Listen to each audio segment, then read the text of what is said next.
Hey everyone, and welcome back to the MLS Now podcast. I'm your host Russell. You can find me on social media at Mr. Danger Russ, but more importantly, you can find the podcast on social media at MLS Now Podcast.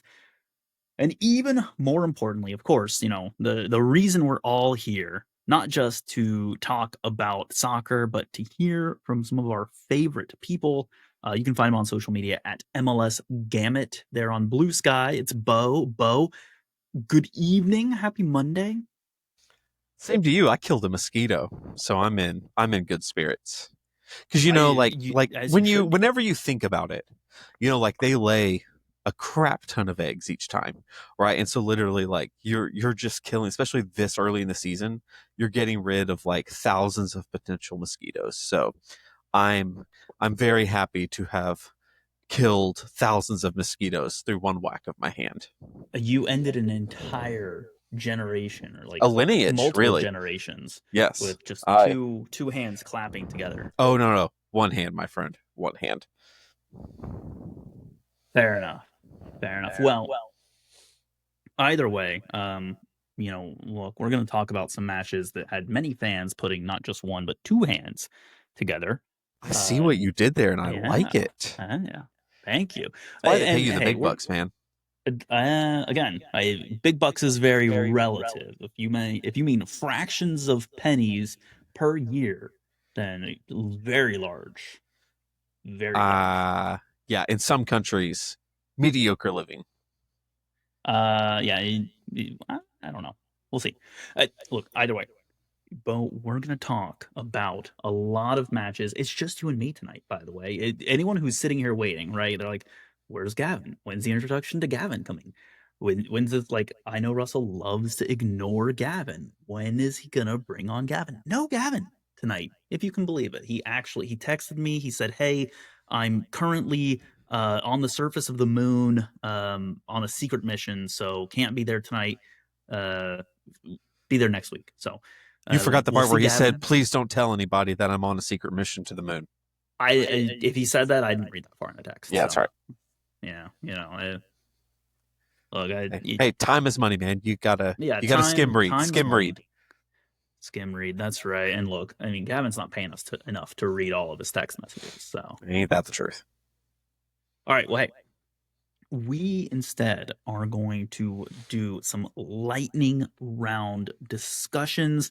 Um, Bo, I'm going to kick it off with this. Agree, disagree. If you lose, not just draw, but if you lose more than half of your matches in a season, the coach should be fired. Depends on the coach. I know that's kind of a cop out, but like for example, I say Brian Schmetzer and Peter Vermees probably deserve a little bit longer release, right? Like been there, done that.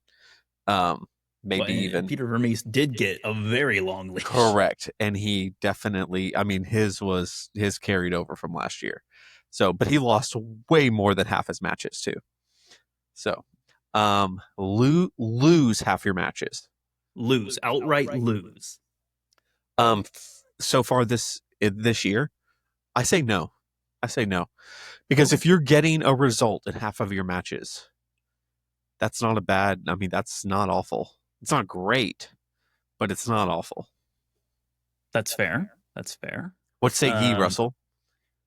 Look, I think if at the end of the season, if you're like 17 plus losses, I don't think you're the right coach to take At the that end of team the season, forward. for Yeah. sure. What are we? Week 8? Week 9? Yeah, this is week 8. Week 8? And I will preface that. If let's say you get to the end of the season and you're like 5 wins, 12 draws, 17 losses. 17 losses is pretty rough. Yeah, that's what that's. I mean, that's like 20 something points. That's like 27 points. That's really bad. But like some teams did worse than that, and didn't Kansas City do worse than that last year? And they Oh kept their boy. coach. I mean, that's Yeah. kind of different topic for a different day. But yeah, man. I mean, you're definitely. It's kind of one of those two where it's like I think it depends, right? Like if you're playing a bunch of young guys, if it's a thing where it's like, look, like this is a DP driven league.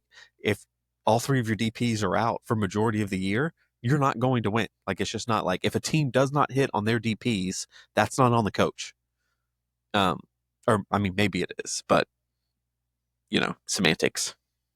Yeah, and Don't be that maybe guy, then, Russell. Don't be yeah, that guy. look, maybe then, Bo, it gets into the well, it depends on the coach. Maybe you've got a really bad coach, and that's why you're not getting production out of your DPS, or maybe you've got a great coach, but your GM signed terrible players, and maybe that's why the coach isn't getting production out of the DPS. There you go. This is true, and this definitely does kind of get into a philosophy of I'm a really big proponent of, and this is finally what this is going to be a big day, Russell. Some people might even say that hell hath frozen over, but maybe Caleb Porter has started to figure out with his new formation switch that maybe you should adapt your play style to fit the players that you have and not just force a square peg into a round hole. And I think a lot of coaches do that. A lot of coaches like, this is how I want to play. So this is what I'm going to play because this is how I play. But it's just like, man, like you don't like. It's like I'm the 4-4-2 guy, so I got to play a 4-4-2. Look, perfect example last year. After Wilfred Nance and all that, Nico Estevez wanted to switch to a 3-5-2, right? He wanted to have three center backs, two wing backs, going up, bombing up and down the side. Straight up did not have the personnel for it, right? He's using, you remember when Bernie Kamungo 2 years ago was like, everyone was like, man, this guy's kind of breaking out, like really good. And he was like non existent last year because he was played all year long at a young age in which he's supposed to be developing as a wingback, which is just something that he's not. And he did not have the personnel, and he kept trying to fit it in, and we lost and lost and lost. Peter Luxane comes in. Peter Luxane gives us a 500 record, a good enough to make the playoffs. But because Nico dug the hole so deep, the way as deep as he did before he left, we couldn't get out of it. So, yes, thank you for coming to my TED Talk. Hey, appreciate it. I'm going to give you a chance to have another one. Agree or disagree? Agreed. Montreal Oh, gets a win before LA Galaxy. agreed. Yeah. Yeah. I mean, okay. I don't like this question. This is a tricky one because Uh-uh. honestly, You, you already agreed. dang it. No takey backies. Look, I don't make You're the like, rule. I don't make Actually, I the do make rules, the man. rules. I do make the rules. I was the one who asked the question, right? I actually explicitly make the rules. The only thing that makes me wonder is this weekend, Gabrielle Peck looked like last year Gabrielle Peck for the first time all season. It was like, okay, he's running at people. He's trying to take shots. Those nice, those little curlers on the back post. I mean, maybe for Greg Vanny's sake, I honestly think that if LA lose this weekend, that Vanny's fired. There was already a rumor that came out about the Huddersfield Town coach being considered for the LA Galaxy head coaching job. So apparently, even the Galaxy are like, you should probably do better than you are. GV. Which have you seen the offside onside, the Apple TV documentary thing? Yes, Greg Vanny did not come off as a very likable person in that. there are multiple people in that documentary that I think came off as less than likable. Who? I just want to know if you and I are on the same page here. And look, I'll Uh, be honest. I have spoken to Greg Vanny in real life. Not the most likable human being. But I got much more, yeah, of that. It was like, oh, this guy. Like we all know that guy, right? Like we all know that guy who like high school was like the glory years, man. Like that was, if coach had just put me in, we would have won state. Sorry. Had to go Napoleon Dynamite there. Anyway, go ahead. Here's my other thing is that from hearing people talk about what was said in the documentary in Onside, and then seeing some of the interviews and how they came out, like apparently Noonan was not as like he wasn't as like dismissive or like oh yeah like Nancy, he's totally different. I that's not me. Like I don't like that style and all that. Like that I think apparently that was just like an editing choice for the sake of the episode and how they wanted to portray responses and what they kept and what they didn't keep. And I don't want to like I don't want to totally read in on who does and doesn't because like again some of like the Philadelphia episode there's some players and like agents and people around the players who it's like that's a rough editing choice. But again, maybe that's intentional to create personas. And look, I'm coming at it from I'm more of a Philadelphia fan than I am a Cincinnati fan. So, like I'm not, and honestly, Sounds probably like you're a more. Cincinnati fan, Yeah, it considering. probably more, and honestly, like I don't know, I don't really have a dog in the hunt on the whole Cincinnati Columbus. I just enjoy watching them play.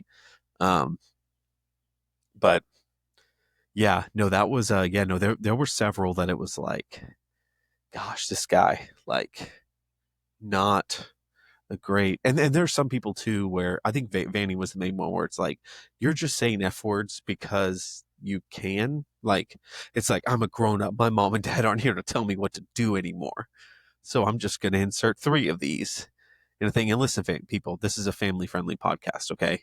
So we'll just keep it at that. But actually, a good. I'm not gonna lie though, a good show, a good show. I don't feel like we've really talked about it and stuff, but I actually enjoyed it. wasn't It wasn't the okay? Actually, yes, it was the league loving boot kissing thing I thought it was going to be. But there was enough little bones kicked in, like whenever like you see Wilfred Nance like pulling players aside during practice because he's got a drone flying above and showing them on this big screen. Look at what you missed. Where you're just like, oh, okay, like this is some pretty good stuff. But anyway, yeah, that's all I got.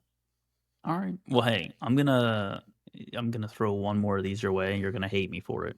There are 8 matches between now and the end of May for Inter Miami. They will lose no more than one of them. Agree or disagree? They will lose no more than one. Correct. I will definitely disagree on that. Ooh. They will lose more than one. Okay. Do you Um, know offhand who they play against? And do you want to take your chance to call who you think they're losing to? Um, I think they're going to fall. First of all, I think they're going to fall to Vancouver. Um, and then They don't play Vancouver before the end of May, though, for MLS. oh, I was including Concacaf Champions League. I thought Yeah, we no, were talking Champions league, League as yeah, well. league play only. Oh, league play only. Okay, okay. League Oh, play okay. only. End of May. Gotcha. I thought that this was all encompassing. I was like, because they are definitely going to lose to. Okay. I will say, man, this is a pretty cupcake schedule.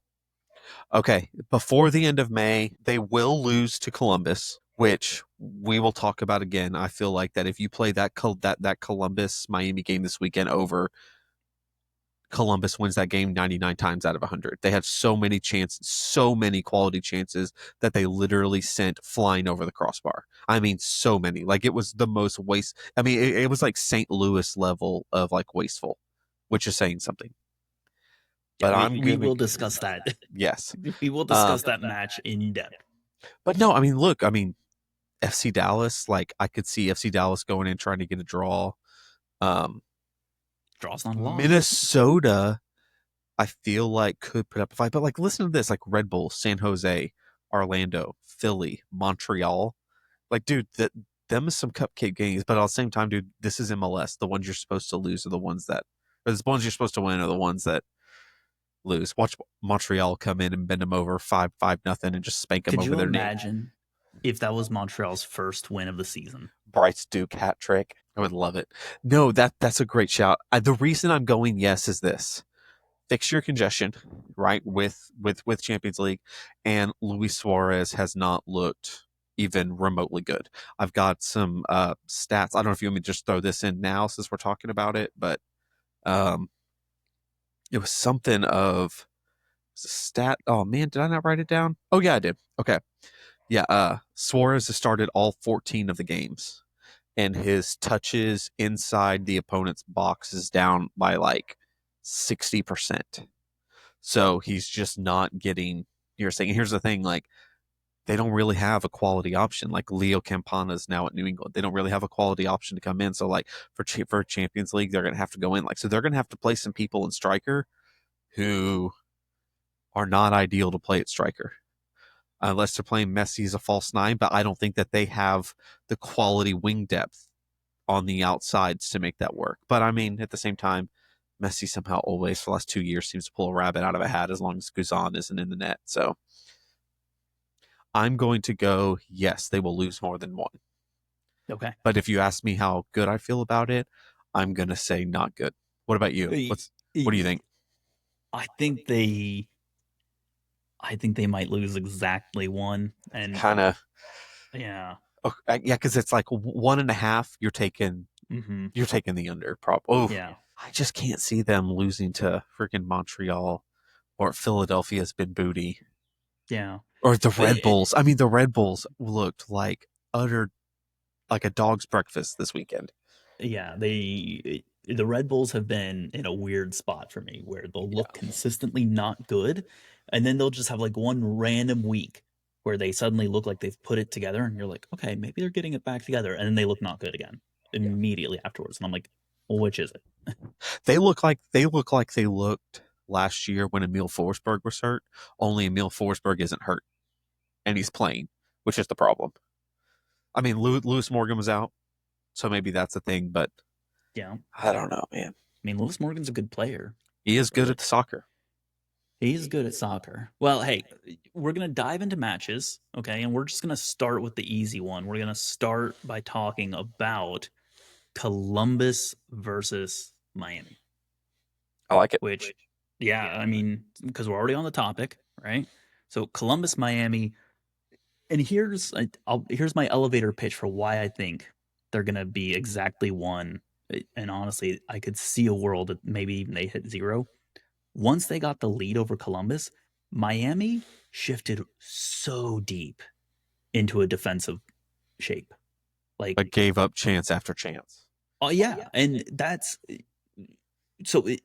unusual for them because historically they're one of those teams that it's like you see Miami's playing and all the betting sites are like, we're going to give you negative odds on over 2.5 goals because they're an over 3.5 goals team. Like I just don't really know what consist most of that meant. I'm sorry. consistently you're seeing like 4 goals in matches that Oh involve yeah, Miami and anyone else, right? And yeah. it might be like a 3-1 win or like a 4-0 win or like a 2-2 draw, Oh, maybe right? I don't Like, know, but Miami's defense is so bad that they're just as likely to give up three as they are to score three. well, and that's exactly, and that's part of it is it's like you might even see like a 3-2 win, right? Like Yeah, they can score tons of goals, and it's just it's like Portland right now as well. Portland is like almost like the Miami of the West Coast in that they can score goal after goal after goal, but they can also ship goal after goal after goal. But seeing Miami execute not well, mind you, but seeing them sit really, really, really low, there's a lot of teams in MLS that don't know how to deal with that. And it doesn't matter if teams are good at that's low a blocks, they have no idea how to break down a low block, even if it's poorly executed. fantastic point.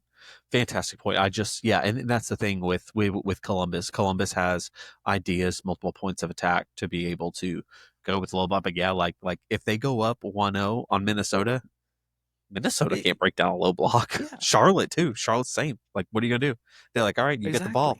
exactly. Come play. Yeah. And I don't have any faith in some of the schedule that, again, if they've shown the willingness to go into a low block up 1 goal, that's going to cause teams to struggle.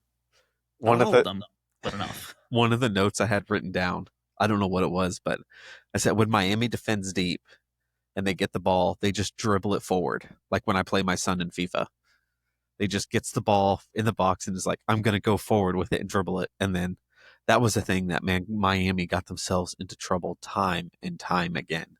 And I felt like you still saw moments, but I really feel like that Busquets, Suarez, Messi, Father Time is undefeated.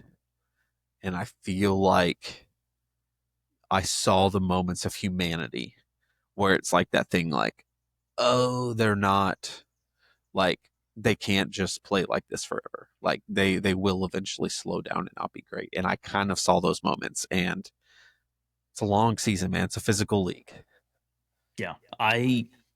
The more I see of it, the more I think that it is this season or nothing if Miami is going to get a trophy with these I think it guys. was last season. Honestly, looking at it now, I mean, unless they just come July and it's like, oh no, Suarez, Busquets, and Messi are all hurt. They caught the rhino virus. I don't know. They caught the Father Time virus for two Yes, and a half and then months, they're and we'll going see them in exactly. September. That's all I could think, man. Like, Yeah, I and I mean, he wasn't like 12 pointed out, and I noticed too. He was not moving very much towards the end of the game. They were out of subs. He's just like, I'm staying here. This is a good spot. yeah, but Messi's done that for years now. Is he just walks all over the field and he only starts to pick up pace and move No, no, no, when no. I mean, like by the end of the game, he literally like wasn't really moving. And when the game was over, he walked straight off the field, straight to the tunnel. When usually everybody wants him to like kiss babies and like shake hands and right. That's say fair. hello to my grandmother. Oh, would you Maybe he do wanted to the? wash his hands. Could be, could be. Like I gotta go shake some hands later. Someone get me to a sink, some soap ASAP. All right, well, Bo, let me hear why you think. What did you see in this match that makes you think Columbus wins this reverse fixture? Columbus. I think if you play this game over, Columbus wins. Columbus had consistent, consistent above average chances. And again, it was just for some reason, man, every time they got it, they were going. It's that thing of like the almost like the moment kind of got to them. Like they're like, oh my gosh, I could do it, and then they skied it every time. I mean, every single time. The one thing, so that's why I think. I mean, Gazdogs at the 86th, 88th minute had an incredible opportunity on the back post that he let go. This is one thing that I thought though, just gonna play like, hey, what if maybe this happens? What if Columbus has the thing, right, where they have all these guys that can like really create chances. But what if this is also their downfall? Right? I mean, think about it like Morera can score, Matan, Rossi, Gazdag, uh Zawatsky, not Nagby. Let's just be real. I mean, he's good for one or two goals of the year contender, of course. But I mean, like, they have all these guys who could score, but they don't have that guy anymore who's that like the big moment comes and it's not too big and he puts it where he's supposed to. And that was Cucho. And they don't have that anymore. And not having that guy who is that cold as ice, clinical finisher, that world class thing, I had the thought of like, what if that's their downfall? That you have these guys that can create, they can score, but you don't have the dude. And every team needs the dude. And they don't have the dude. And Diego Rossi wants to be the dude, but I don't know if he's dude enough to be the dude. I'm really just trying to find a way to say dude as many times as I could in that last sentence as possible. I felt like 3 was the max. I could have gone with 4. So if I missed that, listeners, if you have a way I could have fit in a fourth, share it with me on Blue Sky. I feel like what you need to do here, Bo, is you need to go rewatch Super Troopers like 10 times when they do the meow sketch. Oh, You need to, I actually haven't seen Super Troopers. yeah, well, you gotta go see it at least once. I need to see Just it. Yeah. just for like pop culture reference purposes. Yeah. Yeah, that's true. I I'm need not to do gonna that. say it's like look, it's not like cinematic art. It's So pretty it, lowbrow I mean, humor, but it's no Napoleon Dynamite or yeah, Nacho Libre. I don't know. They might be about the same Yeah. wavelength if we're being honest here. Okay. That's good to know. But yeah, that's kind of my thought with Columbus is what if, they have all these guys who can score, can do stuff. But man, when push comes to shove, I mean, what won them MLS Cup and all these things time after time was Cucho became the dude. Cucho did become the dude. I want. It's funny because I was gonna say initially, I was like, when you talk about big moments, like let's say, you're in a penalty kick shootout and you need to put up, someone to, be number five taker to send you through. But like obviously they have that now because they went and got Gazdag from Philly and he's like the most consistent penalty taker in the Right. league. So But that he's that not example doesn't work. right. But it's like, I mean, look, perfect opportunity late in the game, wide, perfect Yeah. You're chance one to on one finish with it. the keeper. Had his opportunity, and he missed it wide. And it's like Gazdag is good. He makes a good team, but he's not. He's not the guy like at the Galaxy last year. They had Peck. Um, the Red Bulls had Forsberg. You've got. Honestly, like I actually kind of feel like Forsberg is probably more of like a Gazdag level guy. I don't think he could be the dude on a team. and make. But it's like, but all these guys, it's like you have that guy who can literally take a moment like this, like Michael Jordan thing of like, all I need's a moment, and it's Mhm. going to happen. And so, and I feel like every great team who goes on to win things has one. I could be wrong on this, but uh, and I just don't see it. But anywho, Yeah.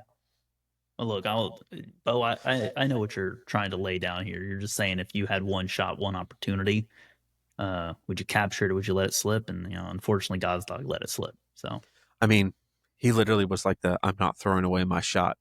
Yeah, I'm not throwing away my shot. I don't know the rest of the words to that song. My wife's a big Hamilton fan, so I've heard it a lot, but I think I've just like the trauma has blocked it out. that's fair. Yeah. But hey, any other thoughts on Columbus, Miami before I move us on? I Because look forward to the replay at the end of May. okay, that's on I think the 31st of May, so you will Tis see that indeed. in approximately 40 days and nights from now. It's gonna be a long 40 days, 40 nights.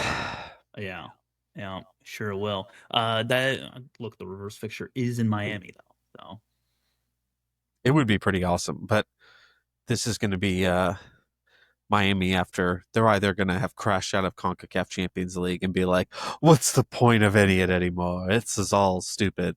Or they're gonna be in the final.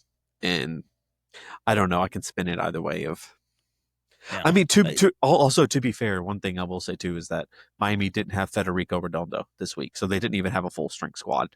So I would, yeah, I just It's gonna be an interesting one. It really is. It's yeah, gonna be give a me. very interesting reverse fixture. Speaking of L.A. Austin, was that the next game? Did I get it right? I was thinking about doing LA Austin, and you know what? We're gonna do it right now. So LA Austin, right? Look, my note on this one, my elevator pitch, if you will, for moment of the match is that Brandon Vasquez goal could not have been any more Brandon Vasquez of a goal unless For he real. unless he scored it as like a header. And that's the only way it would have been more Brandon Vasquez of a goal. Cause like That's a great note.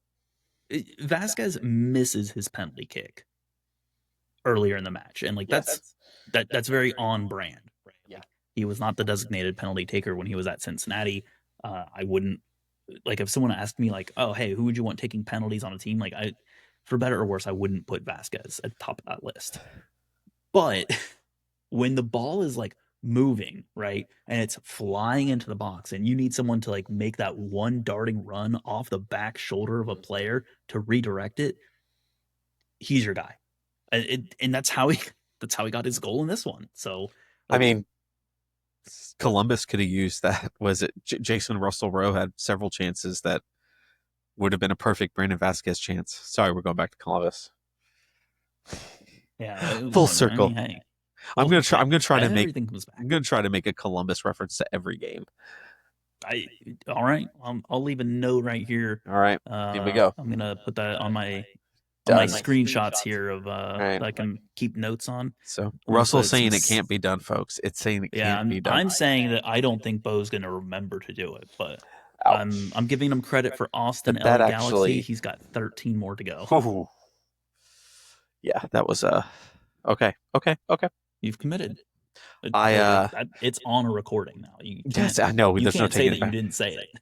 No, I uh yeah, I feel like Austin had several chances, but they were all also like their players so far. I don't know if it's just maybe the quality, the way the season's going, or individual performance or something, but those they're not looking for the extra pass. They're all being incredibly selfish between like Ozuni and everything. It's like, dude, like let the ball like there's the extra pass that it's a sure goal, and instead you take a low percentage tight angle shot to try to score and go for glory. And that sometimes you see that happening whenever teams struggle and players are pushing to try to get a result, and increase their performance, to try to get their confidence and stuff. That's the only thing I can think of what's going on, or if it's just maybe this. I mean, I can't remember can't remember the guy's name, but the guy they got who took over for Austin was a former Manchester City guy, like who helped recruit. So it's like the guy knows his stuff, but I don't know, man. The attack just isn't really fitting together. It's not. And here's a great stat that reflects, your eye test here, Bo. When I was looking at post-match stats, I think the MLS app had Austin rated as 3xG. And for those following along at home, Austin ends the game with a 1-0 win. So look, yeah, great, a win's a win, right? But the failure to capitalize on chances, and yes, a missed penalty is like, you know, 0.75, 0.8 XG. Yeah. Even if you take that out, Austin are still underperforming their expected goals by a significant margin. And they've been doing that all season. It's Nico ball, baby. Yeah, yeah.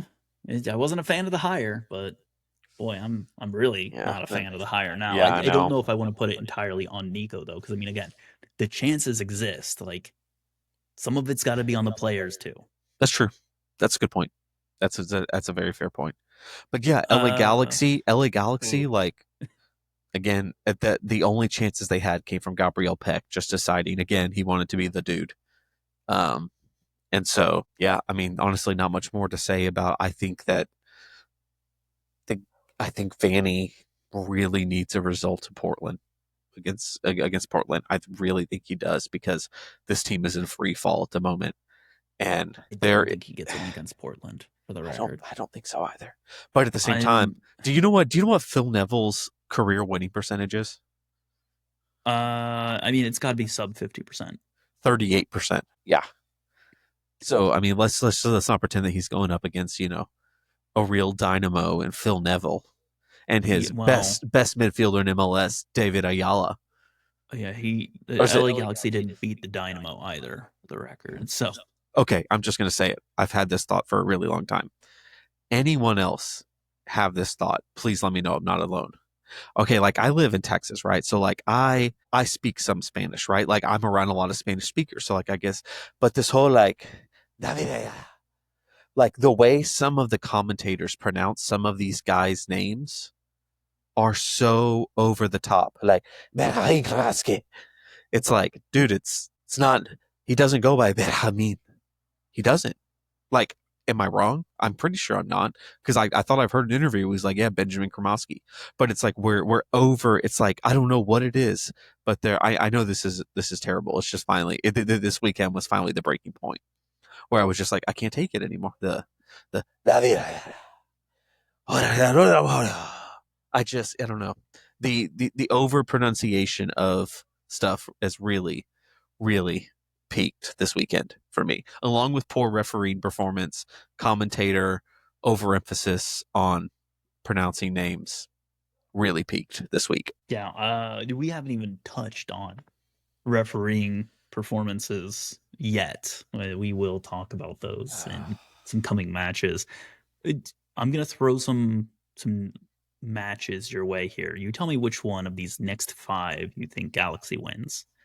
LA Galaxy home against Portland Timbers. LA Galaxy away to Kansas City.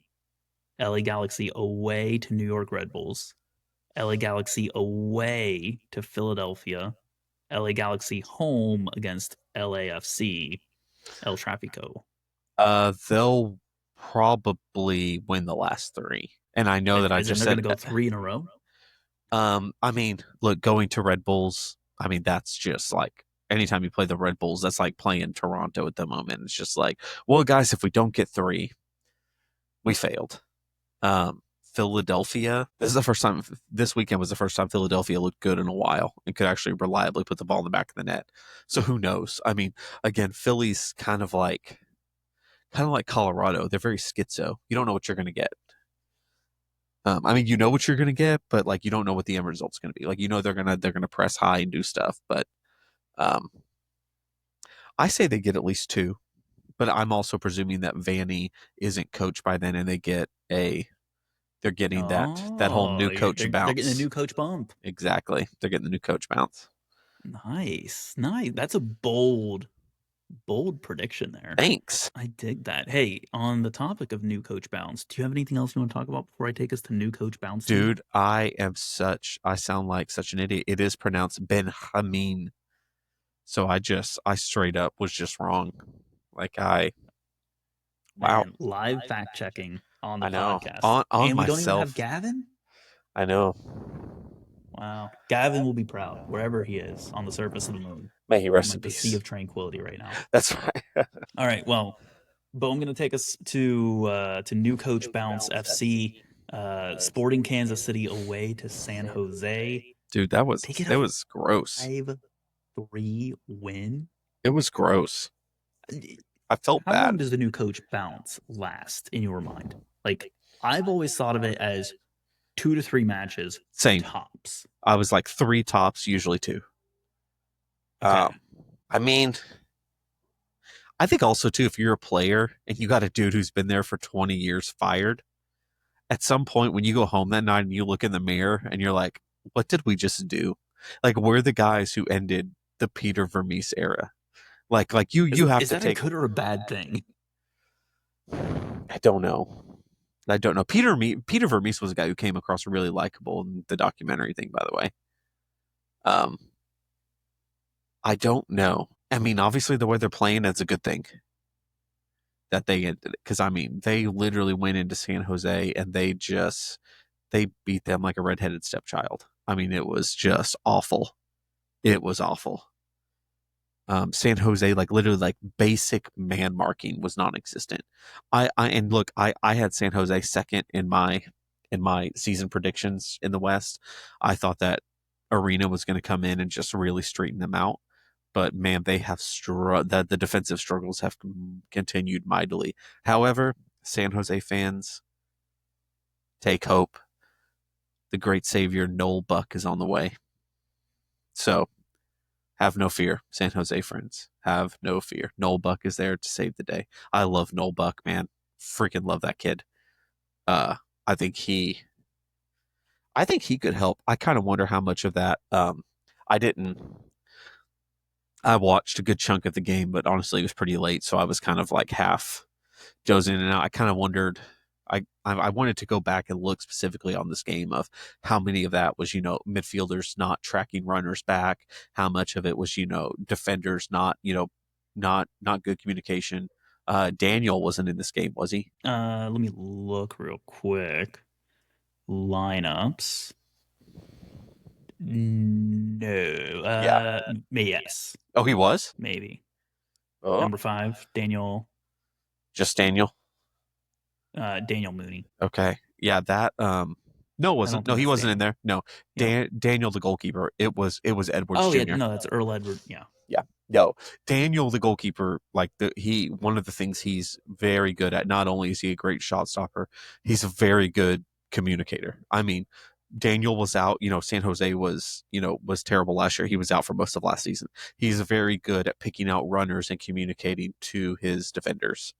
Um, but yeah, the Mooney, Romney, Rodriguez back trio did not cover themselves in glory this weekend. Mm-mm. No.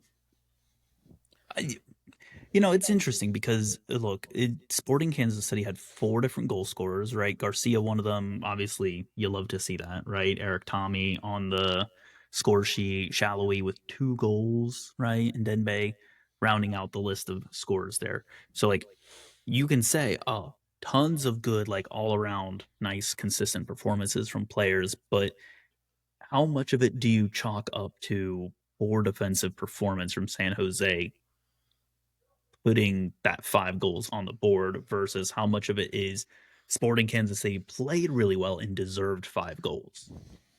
Both things can be true, right? I mean, look, Logan and Dembe had a screamer from a really tight angle that probably, honestly, Daniel saves that most of the time. Or, so I mean, if you do that 10 times, he's going to miss that 8 times. I mean, there's several things that were kind of like, okay, but honestly, Kansas City, was it last week? They lost 4-1 I think it was against, four was it two. Portland? Portland, It yeah. was Portland. Yep. But honestly, I mean, like San Jose last week, or not San Jose, Sporting Kansas City last week, like 3 of those goals were like, shouldn't have happened. Like it was like a bad bounce. It was an own goal. It was the defender. it literally he passed it right to the San Jose guy. I don't know if he got confused or Yeah. the Portland guy. Like I don't know if he got confused, Mhm. who it was, but it's just like the ball hasn't bounced. Sand Hey, the or ball's round. yeah, exactly. Good book by the way. Uh, Sporting KC had terrible bounces this week. It actually bounced for him this week. I mean, it evens out. Um, so yeah, glad to see it because honestly, they've got guys. They've got some good guys. I don't know if how you can really be a true contending team if Daniel Shallowy is a DP. I mean that is your typical Max Tam guy, like right there. How he's a DP just straight up befuddles me. But yeah, they're doing it. San Jose just continues to spiral out of control. But again, Noel Buck is here to save the day. That was his like superhero theme song, by the way, in case you didn't know. I could tell. Okay, good, Absolutely, I could good. tell that. Hey, one last just plug here. Camp had some good saves in this match. It didn't have to end as 3-5 San Jose losing. If like Camp That's doesn't make true. some of the saves he did, this could have ended 5-5. That's true. And have we talked about how much people in Kansas City hate Pulse Camp? No, we haven't talked about that at all. And There, okay. I he's wasn't earned at least sure. 1 week reprieve No, but then no, based no, on the no, no. performance. Seriously though, but like I don't know. Like I've talked with multiple people, and sometimes I kind of forget who I. But it's like people in Kansas City like hate John Pulskamp. Like at one point they were like, it was early in the year. I think it was before Vermees got fired, but they were booing him in Kansas City. It's like his name got announced and he's getting booed. I mean, it's a friend of mine went up to go see. A friend of mine knows Nkosi Tafari pretty well. He went up whenever LAFC was up playing Sporting Kansas City, and he texted me mid the game. He goes, "Dude, the hatred that these people have for Pulse Camp is unreal." So Well, guess who saved your yeah, bacon I mean, on this night? maybe that'll end for him because he's not been amazing, but he was good enough on the night. Anywho, Mhm. All right. Well, um, just as a side note, you did not sneak a Columbus reference in on this one, so I'm oh just gonna go no, ahead and I'm gonna mark go. a no. You got no credit for this one, so you Are are you one for sure? two. Yeah, there I'm was pretty no sure Columbus didn't I say reference. that he's not the dude? No, I didn't say that. Uh, It's recorded, so someone can actually go back and check it. Dang it, yeah, I can't claim I'm it. marking this as no credit for this one. All right, well that We sucks. are look. We're going to talk the other hugely entertaining match of the night. So I will say I struggled with the late kickoffs on Saturday because Portland LAFC, the other late night kickoff, was equally entertaining to watch. Like both of these late night kickoffs were just incredible spectacles. And I feel like that's unfair because there were some like very meh matches to start the night. And I'm like, why did two of the most exciting matches of the night have to be in the same time slot? Belonga had two goals called for offside, right? Yes, yeah, two I of them. think One of them, yes. I still am not sure how they got offsides on that. One of them, I'm just straight up like, well, that was wrong, even with the video review. Um, my biggest takeaway on this, like almost all my notes are referee based. It's like bad, bad, bad, bad, bad, bad, bad. All very, very bad. This was I think the first one that we're getting to that it was like, I mean, Steve Cherundolo sent off with a red card. Steve Cherundolo is such a chill dude. Like, do you know how bad of a job you have to be doing for Cherundolo to say something to get a red card? Like Cherundolo is a really cool guy. I feel like you really know that it's poorly refereed when even the coach, Phil Neville has been extremely critical of pro referees Yes. all season and even prior to that. But even Phil Neville is coming out in support of Cherundolo, being like, that's an absolute, scandal Yeah. that, Cherundolo is being sent off with a red card. Like that's just It's incredibly poor from the officiating team. I yeah, it was not. There were several ones. LAFC really got hard done by. This one, Minnesota was hard done by with the fish. I mean, there was just Real Salt Lake was hard done by. I mean, there were many teams that just straight up that honestly were points were cost because of poor officiating. So Yeah, I mean, we have so many of those matches ahead of us, but we're sticking with this one for now. And Bo, I just want to say, as was prophesied, as was foretold in the ancient texts, um, a tall, handsome man from France did finally get his first MLS goal on of this Friday. year, see, they said that, and I was like, oh, they meant of 2025. That cannot have been. That was his first goal in MLS. I thought that was of Believe 2025. I believe that is Olivier Giroud's first MLS goal. What? What? Oh my gosh, you're right. He got none last year. He got an assist Hmm. last year. Holy mac and cheese. Hmm. Wow. And look, I will go on record as saying, and I still think LAFC do not utilize Giroud properly. And I think there's other teams in this league where Giroud is scoring goals in far greater number than other strikers on other teams if he's placed in those systems. But that's, we're going back to, the Marvel what if machine, right? Right. It, and unfortunately, Olivier Giroud is on LAFC, and this was his Uh, first goal. Uh, Worldy of a free kick, though. we I could was have a very happy for whole him sub first. podcast, the MLS Now What If, and just go like Marvel and make millions off of this. Like, what if Olivier Giroud had gone to the Red Bulls instead of Choupo-Moting? And then it would be Yeah, like, then nothing would have changed yes, probably probably. Yeah, you're probably because right. the style of Red Bulls does not suit Olivier Giroud either. And then, but we could do it 29 times. I mean, could you imagine how many people would tune in for that? Literally tens of people, literally. Maybe. Yeah. And how many of those are like the multi-burner phones that you have downloading the thing? And At your mom. And least, your yeah. mom. Yeah. I Yeah. was gonna say like at least the double digits for Yeah. sure. Yeah. My wife doesn't even download the podcast. You know that? The Dang. treachery involved. I know. I Well, know. that's okay. My wife doesn't download the podcast either. Yeah, So she told me that she hears me talk enough as is, so she doesn't need me in her free time. And you know what? I can respect that. Love you, we had sweetie. very similar conversations, it Yes. seems. But yeah, no, Portland LAFC.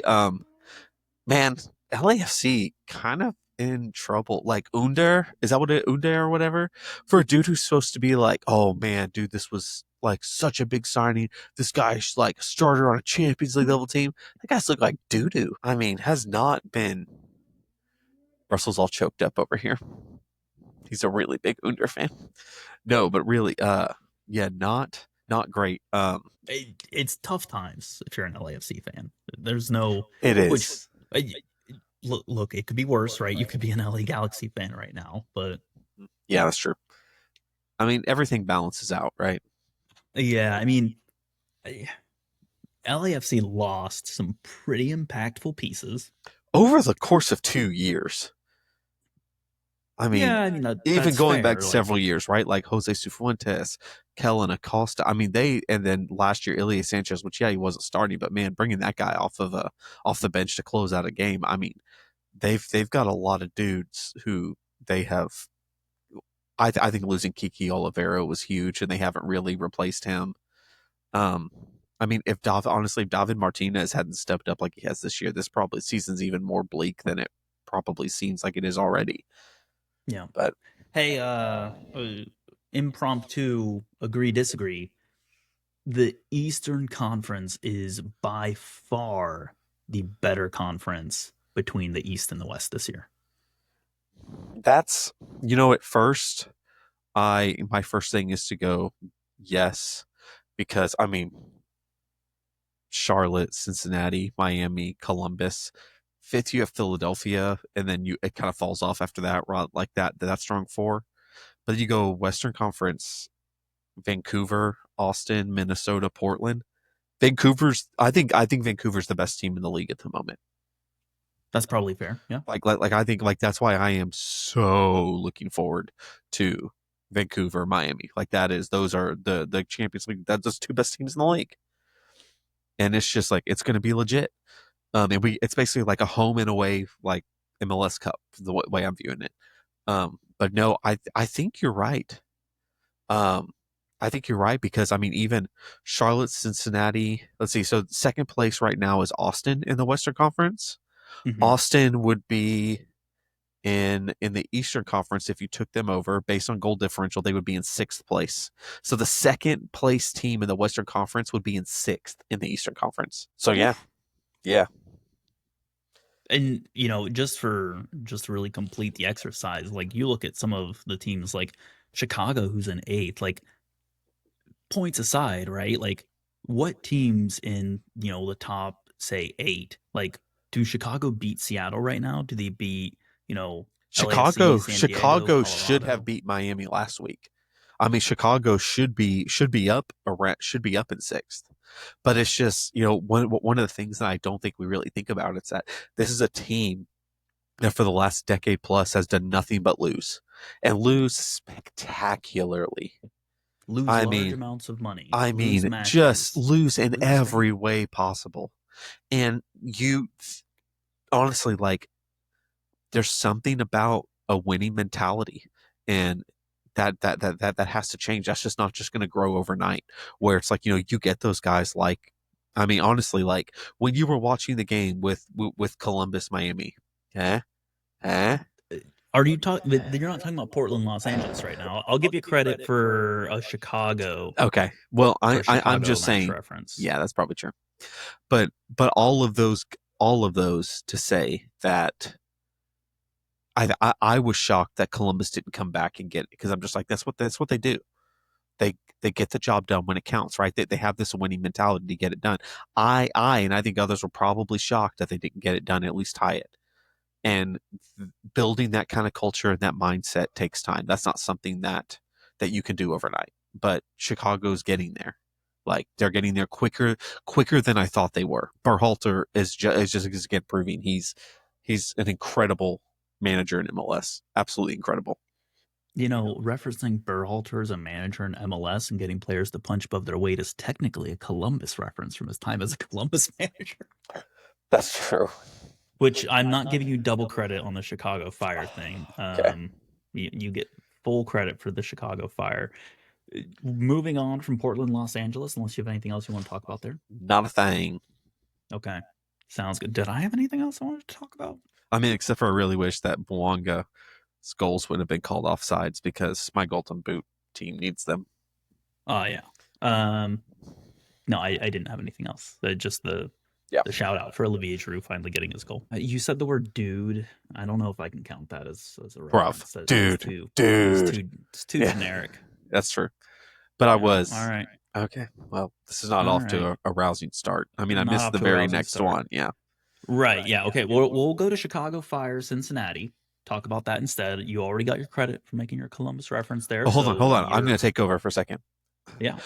Russell, we're going to go ahead and move over to the Cincinnati Chicago one. Obviously, being the resident Cincinnati Mm-hmm. fan, I would Mm-hmm. really love to hear your take on this matter.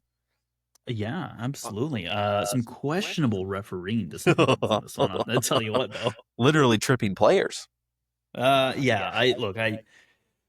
There is there are mixed opinions on if the referee followed the rule or not on that one or the expectation. I'll put it this way: we benefited from it as Cincinnati did. I still felt a little icky about that goal. Where I'm like, man, if that happened to us and it was scored against us, I'd be really mad. Like Yes.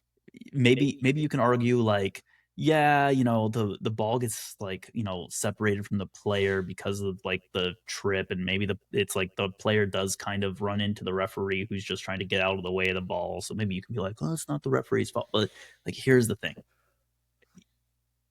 I the referee probably should have just been like, "Hey, my bad. Sorry, got in the way of that one." It, Yeah. it it feels gross to have got the goal off of it. Again, I'll take it because a win's a win. Yeah. At the end of the day, you want the 3 points. But yeah, I would be annoyed if that happened against us. So I 100% see the indignation on it and empathize fully on anyone who's like that should have been blown dead. That said, was not the only questionable decision on the night. It was the match was rife with them. So I disagree with Ooh, quite a few. Rife. Good job. Look at Rife, you, yeah. Rife with them. That is Oh, extra I'm points gonna for you, mark my down. friend. Yeah, gonna Rife. circle Rife in my thesaurus and say, "Good work. I used this one today. Word of the day." Got that SAT word of the day email. Mm-hmm. Mm-hmm. I feel my SAT scores going up. We are not Yes. sponsored by an SAT preparation company. Not yet, but clearly next week. Tune in next week for. Not next week either. Yeah, probably. I don't, here's the thing, Beau. I don't think SAT preparation and soccer fandom are overlapping demographics. Not with that You know attitude, what? my friend. Not, Not at with least that not attitude. not large overlapping demographics. Let's put it that way. Listen, you just need to manifest it, okay? Okay, I manifest a lot of things. I manifested a win over Chicago, which we Oh, got. Look, that said, before we even get to Cincinnati, Beau, I really want to echo what you are saying. Like, that was a match where Chicago did not look out of it at any point in time. And in fact, like, looked like they could come back at the drop of a hat. And that is so far different from the Chicago of yesteryear and the year before and the year before and the year before and before that one and that one as well and before that one too. So, like, don't forget the one I'm before that. yeah, and the one before that. Yeah, no, good call there. Okay, Yeah. I would be remiss To to not forget mention that that one. one. Yeah.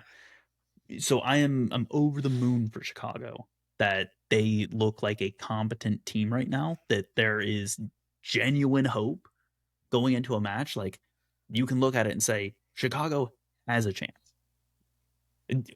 Are they the favored team every time? No. And rarely will a team be the favored one every time unless your name is Miami. But Miami.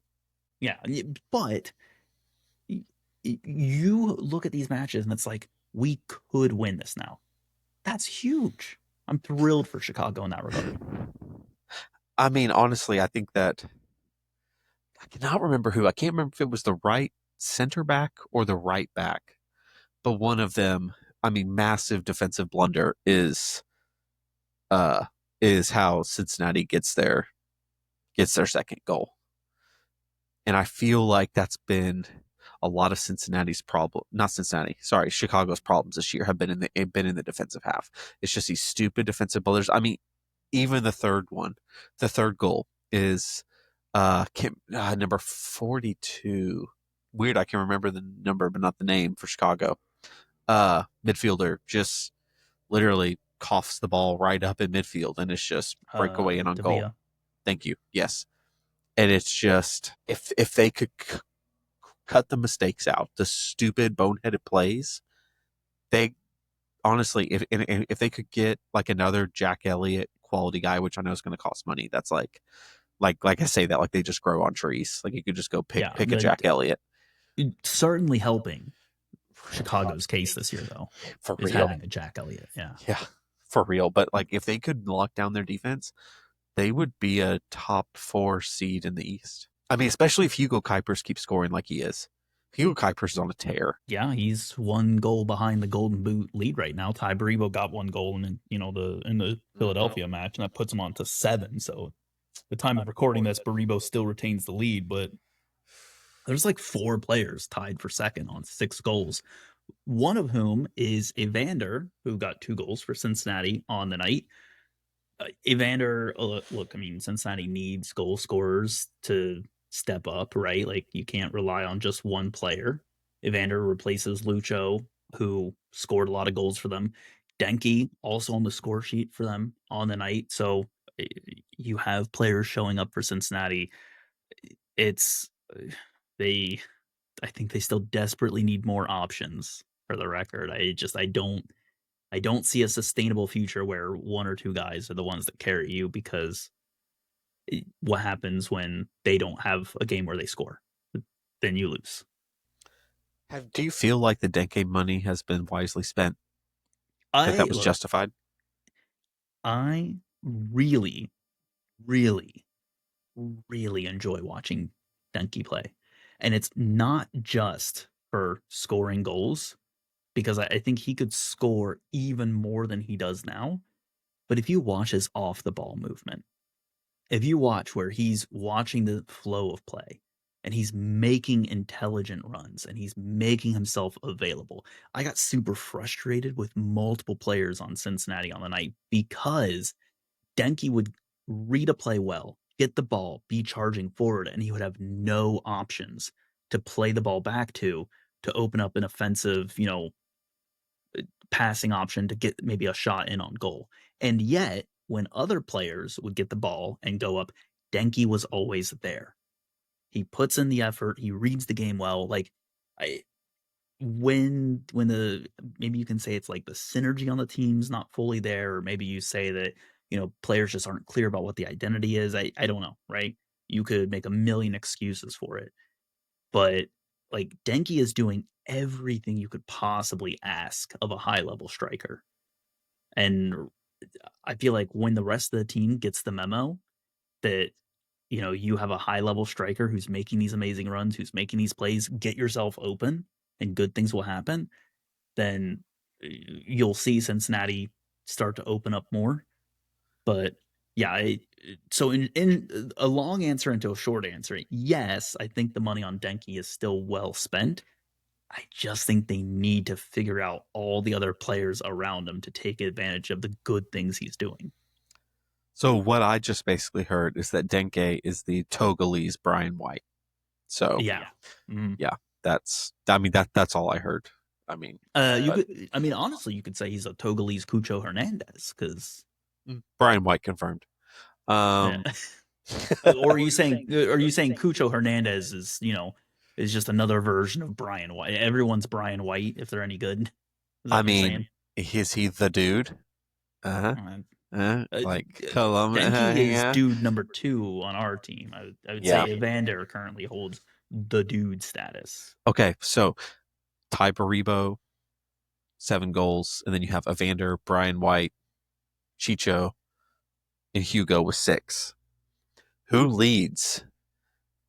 Which 2 players are tied for a league lead in assists? Ooh, man. Are they on that list? Is that what you're saying? Or are you saying it's No. totally No, they different are players? totally different players. One guy who leads in assists is one you would expect to be on the Golden Boot list. I mean, I would assume it's Messi. Suarez. Oh, Yeah, man. he's in with 5. Yeah, there's I've two always said guys. that Suarez's best aspect of his game is not his ability to score goals, but to enable them for others. Yeah, I've always thought his best aspect is biting people. But Well, look, that's if that's too listener low at hanging home, fruit for me. if you guessed Pep BL, you are correct. He is tied with Sir Christian Espinoza, both of them with 6. And then Espinoza's not one I would have picked for the record. I wouldn't have either. I mean, but you think about it, when you think about it, you're like, oh yeah, that's like kind of what he does though. Like he's good at that. He is good at that. He is That good at keys. that. And then You're we right have about that. 3 players tied with 5. Luis Suarez is one. I will tell you the other 2 are in the Eastern Conference. One plays Ooh. for Philadelphia, one plays for Chicago. I was so ready for you to be like, one used to play for Philadelphia. I was I gonna be like, know exactly. And you're going to be like, oh, I got that. No. Quinn Sullivan. nailed it. Quinn Sullivan with 5, Philadelphia. And then the guy I've been banging all season, Jonathan Bamba, with 5 assists. Dude, did you see the assist that pass he had to Kuipers? That outside the foot curler? Yes, Oh my Beau. I gosh. I think I did see that pass. It was wonderful. I saw that and I was like, oh, poor Russell. But at the same time, lucky Russell getting to see that. Yeah. Uh, I don't know if I'd want to talk too much more about Cincinnati, Chicago, and it's more for the fact of we have a ton more matches to go This through. is factually And correct. yeah. So I'm gonna move us on. You know what, while we're on the topic of me talking about Cincinnati, right? Beau, as our resident Texan Yeah. who lives in Texas, That's as his some eye. might, and who follows the storied and prestigious Mm. Dallas. Okay, I was like, I wonder which team you're coming at me now Yeah, with. the storied and prestigious Dallas. Yep. The El Paso It, Locomotive. yeah, right, the Ricardo Pepi, Yeah, the sorry. El Paso. But yes, so Dallas, right? Look, I recognize this was a 0-0, but considering I did not watch any of this match because I knew you were watching it, Would you like to maybe just give us a high level review of it? Um, so the referee, can't remember his name. Don't really care to look up his name. Was the second ever MLS like match, like starting, Nice. He officiating the must have center, done and it extremely showed. well. It showed. Uh, Like look, like if you guys have listened for any amount of time, like I I know, like, I refereed for 20 years. It's a hard job, right? Especially, but like this weekend, there were some calls that were horrible. This guy his game management was horrific. Like, it honestly seemed like, I mean, just consistent call. It was not consistent. And anytime a call it was blown, it was against Minnesota. Minnesota should have won this game. This game got overly physical. Way, way, way too physical. I mean, game was borderline getting out of hand. Um, well, that's good. It never should have been in hand, Bo. This is soccer. That's You play with your feet. true. Oh, That's the issue. that was important, and I forgot. Yeah. Yeah. Lucho did not start. Listed as coach's decision. So I don't know, no word on what that could be. I don't know. Typically, something along those lines is you were late for a practice, you did something along those lines. That's very typical punishment on something like that of, hey, like, we're not gonna, you're not gonna start. Came on later on the game. When he came on, we actually started creating chances and looking good. Logan Farrington actually played pretty well in place of Petar Musa. Um, Especially with what we have. But again, Dallas just kind of looks like it's, hey, we're just going to throw a bunch of dudes and hope that the dudes get some stuff done and that someone will be the dude. Um, but yeah, Minnesota probably should have won this game. Oh, there's our weekly cat check-in. Yep. Podcast Cat has made an appearance and did not want to make an Yes. appearance for long. Um, but yeah, honestly, it was a 0-0 game, and honestly, if you haven't seen this, wouldn't recommend seeing it. Wouldn't recommend watching it. There's much better ways to use your time than 90 minutes Would watching not Dallas, recommend to a Minnesota. friend. Yes. Now, and I'll say I was pretty excited about this. Like, I mean, Bongo Hukle Hlangwane, or Bongi, Right. had an opportunity. He did some in the first half, some crazy. He's being pulled down and is like falling down and is like in the air, like sideways, like parallel to the ground, and kicks his foot out like the ball's still on the ground and almost scores the goal. It was one of the craziest things. Like, it doesn't do it justice. Like my explaining that, it's worth watching the highlights just to see his almost goal. It would have been absolutely incredible. Um, but anyway, yeah, not not a super fun watch. Definitely a highlight worthy game. Fair enough. And You in know the what? words of the great prophet Forrest Gump, that's about all I got to say about that. Well, hey, look, that might have been a 0-0 that you didn't have much to talk about, but there's other 0-0s for us to talk about. We're going to talk about one right now. Ooh, let's do it. St. Louis, Vancouver. Now, Ugh. here's the thing. I was so looking forward to this game. Yes, I was as well. Um, Obviously huge for Vancouver because they remain undefeated, right? They're in the middle of CONCACAF. On But paper, well, here's the thing. On paper, a draw to Vancouver is not a bad result for St. Louis. no, not right now. I mean, this is a team that's knocked out Monterey and who was it in the last round? Who did they just knock out? Was it Tigres? Yeah. Yeah, it Yes, was. Tigres. Hmm. I mean, dude, Um, it sent like probably two of the two biggest clubs in CONCACAF, sent them home Out. in their home. Like, yeah, Right. you're gonna draw against them, dude. You will take that. If you went in and told Olaf Melberg, hey, you're gonna walk away with a point from tonight, he would go, heck yes, I will take that. They are Yes. steamrolling everyone.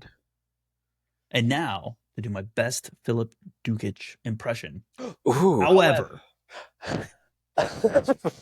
it is the nature of the draw that I did not like for St. Louis on this one because it didn't have to be a draw. Agreed. And look, furthermore, right? You cannot keep having 0 goal matches for St. Louis.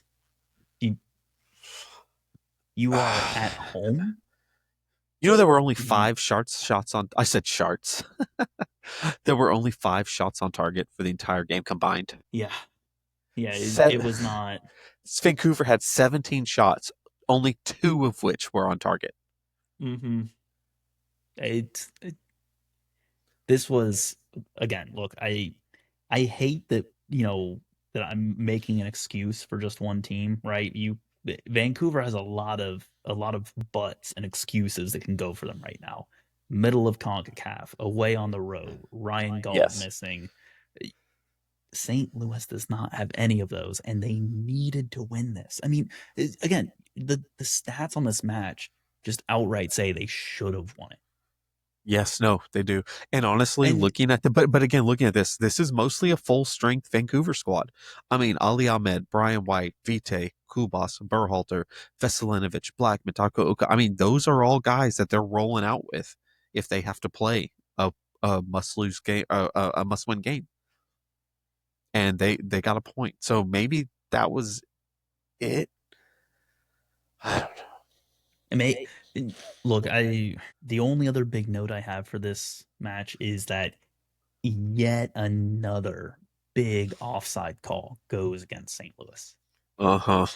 Last week it was ruled offside on the field and VAR could not do any clear and obvious error overturn.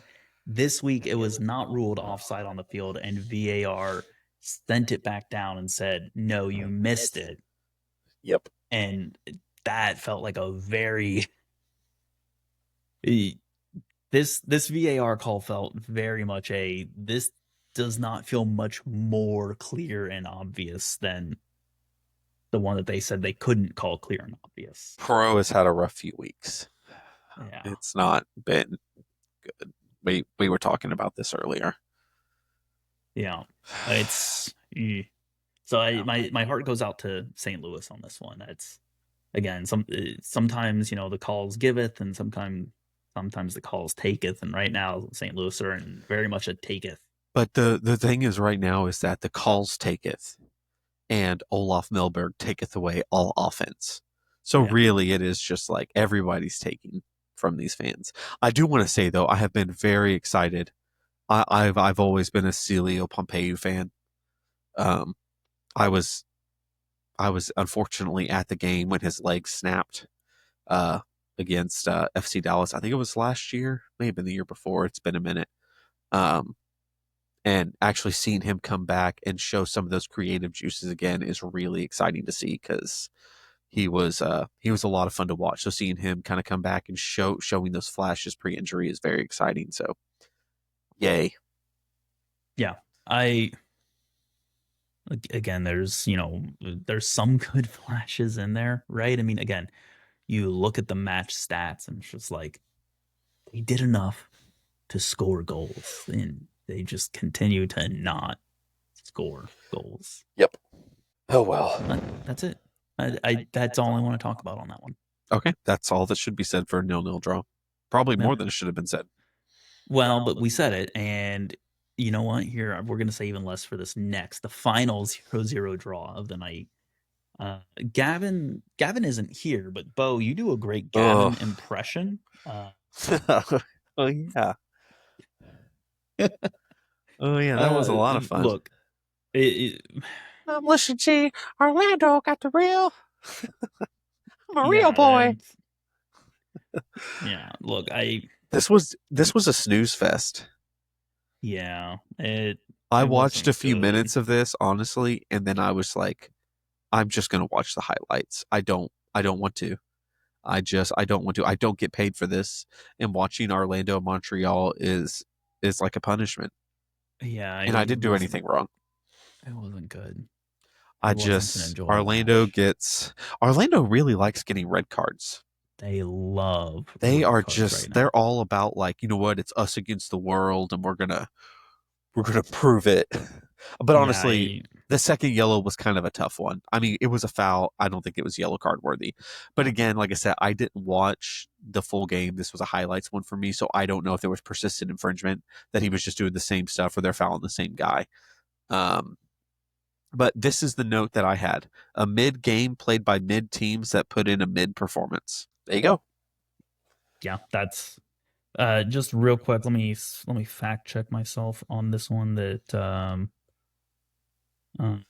Oh, here's my stats here. Yeah, yeah. This was Bo. If I told you that Montreal had 7 shots on target, what yeah, do you out of think MLS had for their expected goals? And I will remind you that MLS overestimates expected goals.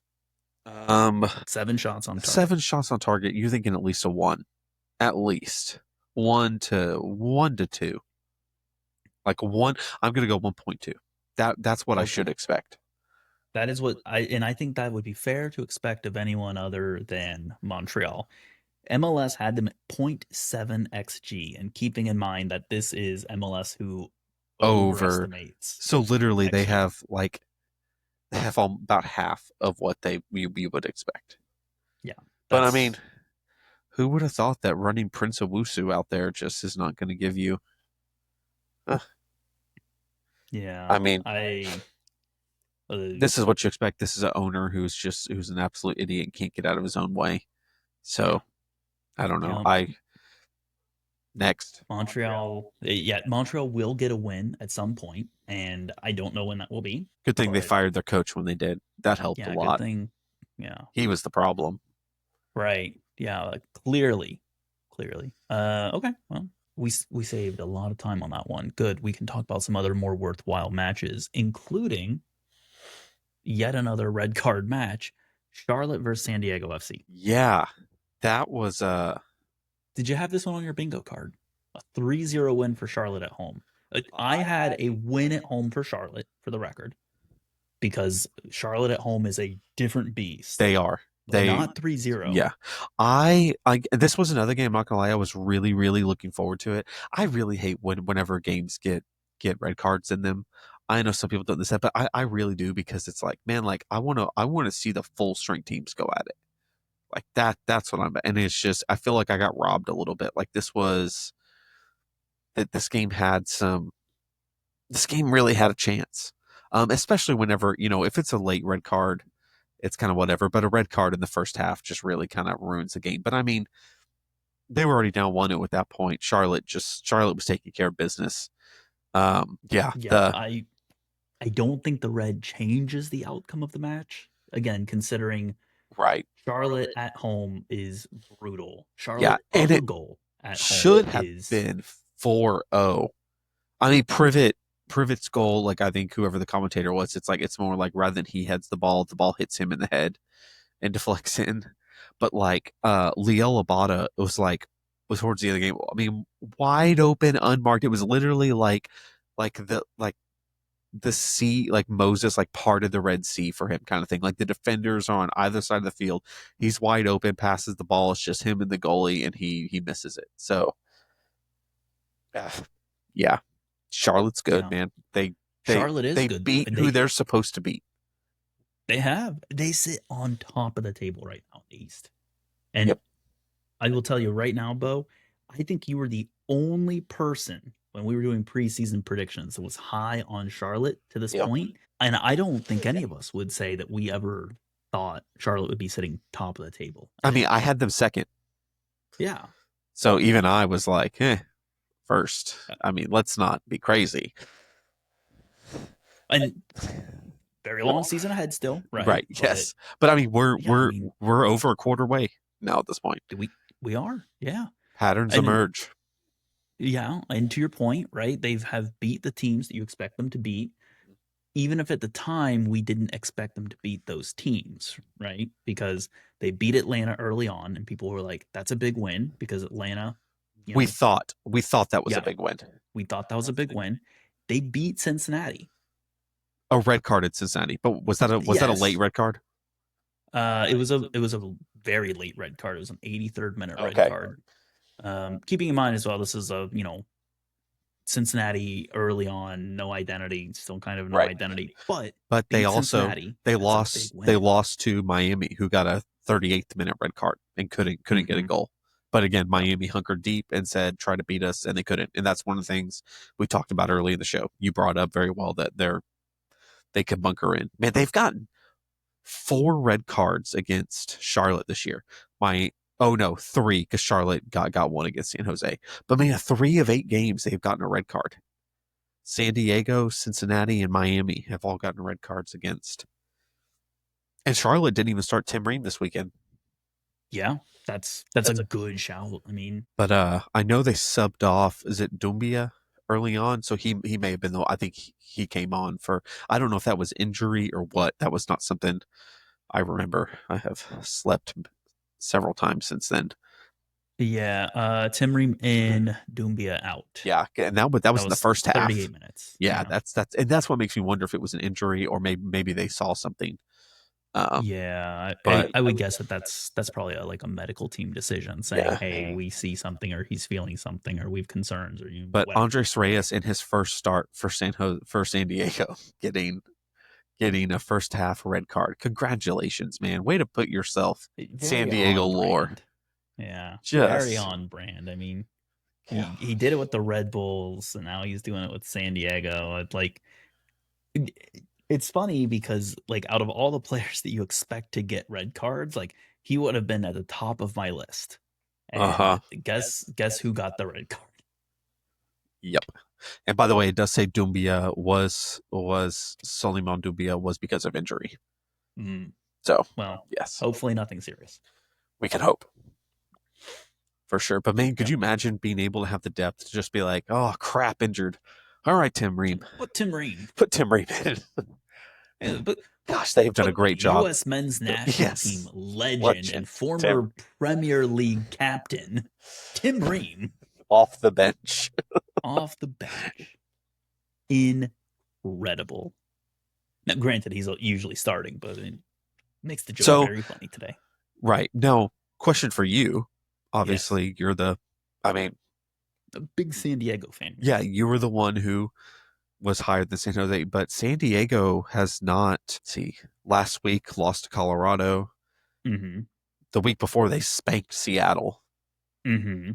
and then they beat LAFC. But I'm picking up, starting to get some inconsistency a little bit from San Diego. What's your Yeah, kind of thoughts and read on this?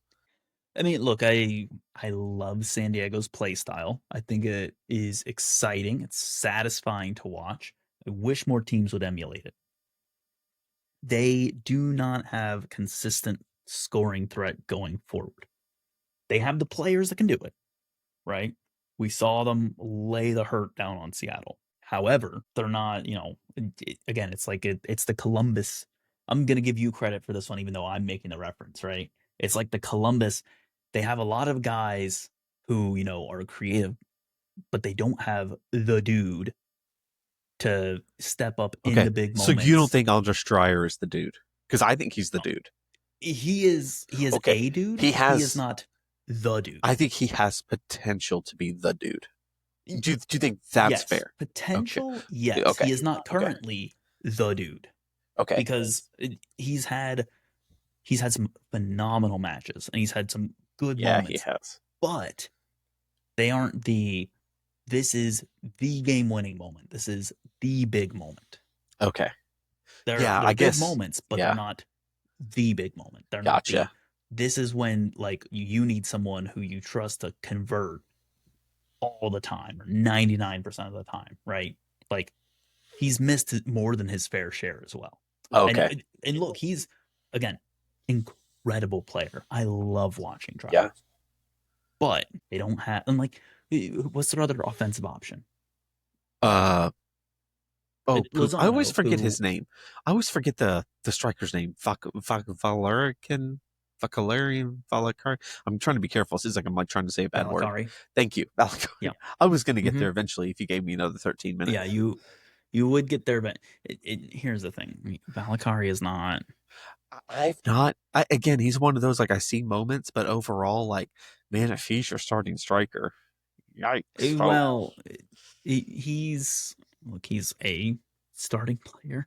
They don't even technically list him in the forwards category, Oh but wow. like again, Valakari and like I, they don't have the dude. Here's what's interesting. So I'm pulling up American Soccer Analysis, right? They Mhm. have this cool thing called goals added. So they look at every single thing that you do. Literally, if you pass the ball backwards or forward, you are either helping the team score a goal or you are not, right? Every single action you do. Okay.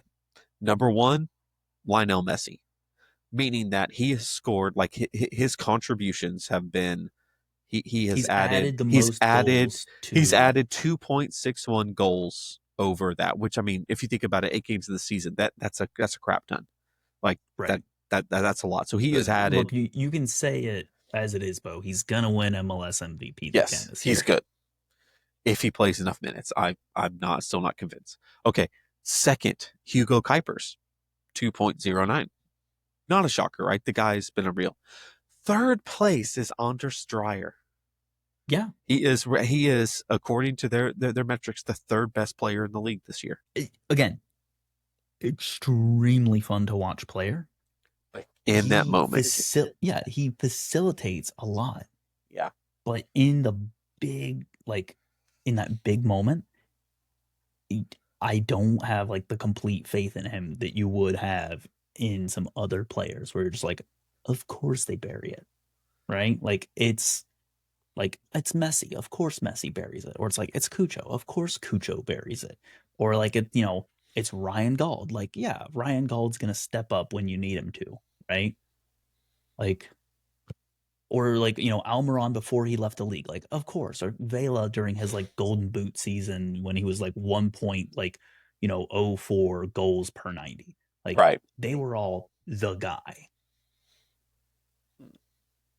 Dryer is he's great at adding, but like I feel like if you want Dryer to have big goals scored, you've got to have him being like Mohamed Salah, where it's like Mohamed Salah won the golden boot, but he also missed more shots than anyone Yes. else in the league. Yeah, just through sheer shooting numbers he scored. Hmm.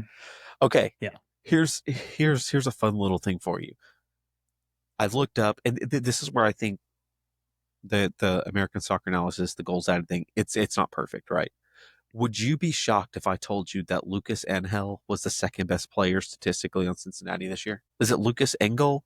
Oh yeah, Engel? Engel. Engel, Yeah, thank you. I was Engel. like, is it Yep. Angel? Engel? Angel? No, I'll tell you right now, I wouldn't be surprised Okay. because the eye test on him is phenomenal. Okay. Like one of the players that the more I watch of him, the more I'm like, oh my gosh, like yeah, no wonder this guy was playing in the English Championship. He's Yeah. so much fun to watch. Okay. Okay. So eye test does back that up. Okay. Yeah, eye test very much backs that up. Okay. Because yeah, after that it's Miles Robinson, Luca Orjano, Hagland, Teenage Hadebe. So it shows Cincinnati's defense been playing out of their mind. Yeah, well, And and yeah, and that's again on consistent. this with FC Dallas, shocker, best player, Lucho Acosta, second best, Petar Musa. So by the way, thank you for him.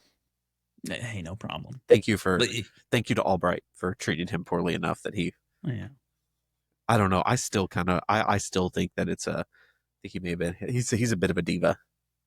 he is. Yeah. Hmm. Like, and when I say a bit, I mean like he's a diva. I, there's a lot of good that comes with Lucho, and there's equal amounts of Yes. frustration.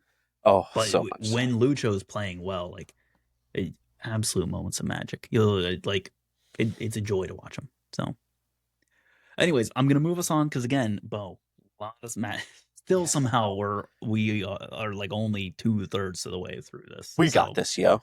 yeah, we got something all right. A long episode is Yeah. what we've got. All right, hey, let's just we're talking about Texas teams with Lucho. We're gonna roll, we're gonna roll up or down the road. I can't remember which one's north or south. We're going to Definitely down. Houston. Yeah. Okay. Yeah, we're going to Yeah, Houston. Houston's only about an hour from the coast for the rest of you. Okay. Well, look, here's what I'm gonna say. Um, Houston, I'm worried about them, but there are some signs of life in Houston, and the signs of life, their name is Griffin Dorsey. I continue to really love watching Griffin Dorsey That for guy Houston. is he's the most Matthew McConaughey, like he must be like Matthew McConaughey's long lost brother. Yeah, I I'm I in convinced. ways feel bad for Griffin Dorsey to be on Houston because like he could win trophies with plenty of other teams in the league. That's But very true. That's very true. Uh, yeah, I mean, look, I have some notes on this. Okay, okay. notes. Griffin Dorsey continues to be the brightest point. Houston Oh, didn't win. But they did look like they had an idea of how to maybe win. They didn't, but they looked like they could have got there given okay. extra time and the ball bouncing their way, which is better than where they've been this season, considering I think they have one win at this point in time. And then on the Colorado side, I I continue to have no idea what they're going to do any given week. I don't think they know what they're gonna do. But yeah, I I mean, I'm okay. To be fair to Colorado, it took the Aldrich Linger's insane 96th minute header, and it is an insane header, an insane finish to get a point out of it. I mean, if you pass that ball in 100 times, he's not scoring it 99 times. I mean, it was insane. Um, but I mean, overall though, but like when you really start looking at it, like Houston led 7 shots on target. Colorado only had 3. yeah, Houston had 63% possession. Houston had 595 passes compared to Colorado's 352.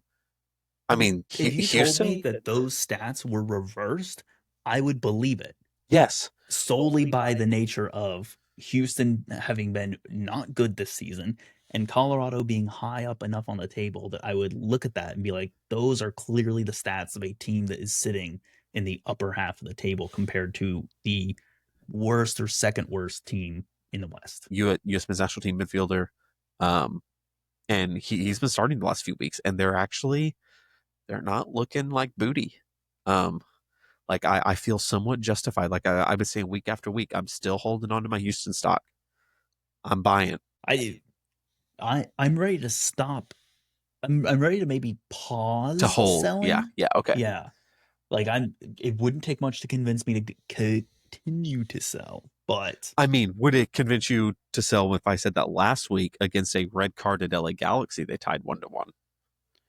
I mean, look, I was And still this is selling a last week. 28th minute red card, by the Yeah, way. and Yeah, I yeah, was still willing to sell last yeah. week, No, but honestly, here, looking at this, Houston has got to get.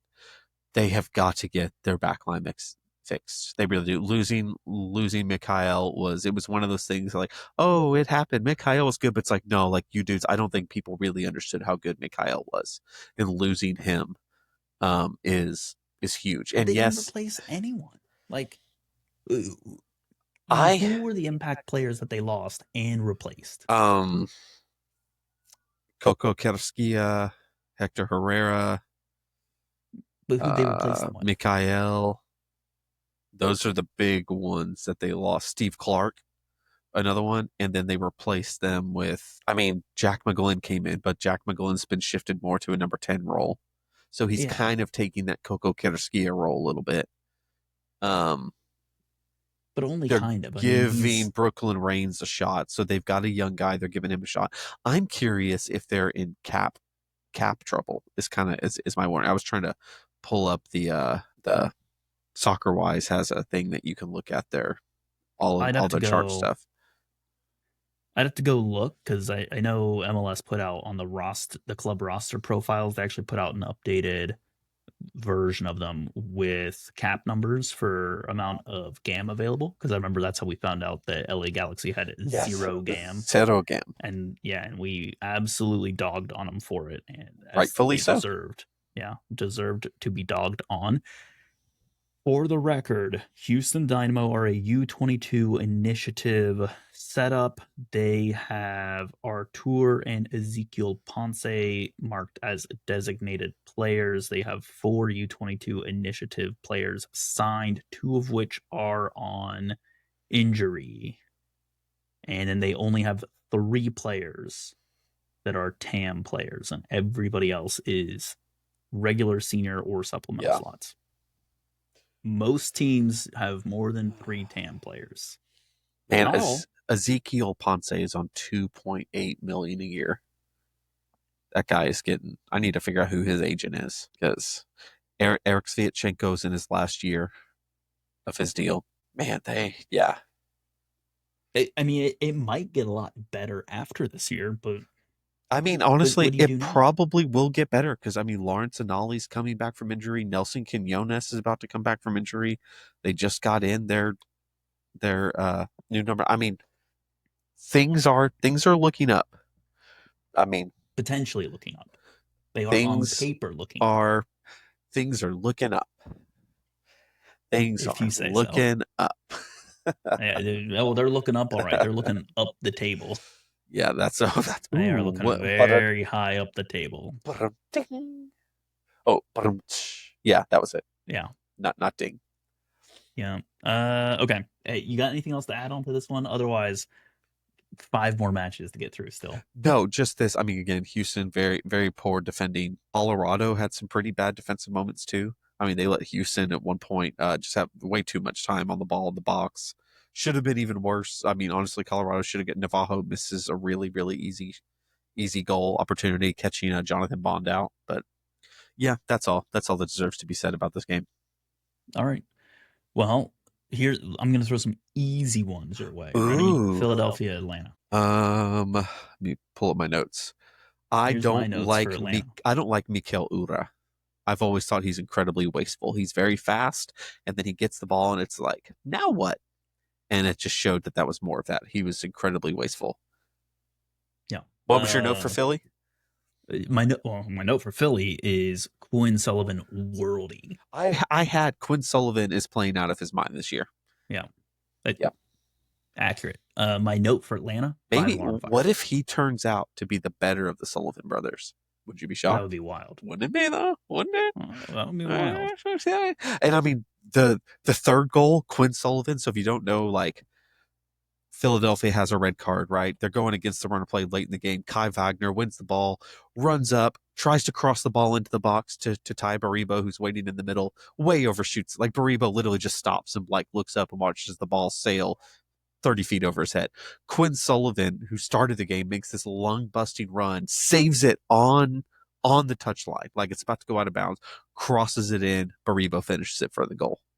Just chef's kiss. I mean, that was just I love max effort guys, and Sullivan's a max effort guy. The Yeah. yellow card was pretty stupid by Lukic. I mean, you have to know at this point now everybody, especially when you're on a yellow, and I know he's young, but like, dude, if the other team is getting a free kick, they're looking for you to stand in front of it so they can kick it off of you and get an easy yellow. Yeah. I will say, side note, in the Cincinnati Chicago match, Yeah. there were multiple players that delayed the restart very cynically that did not get yellow cards. That was not evenly applied. Yeah. I can't think of anything nice to say, so I'm just Yeah. gonna. So Yeah, I think that. I mean, it was a good week to be.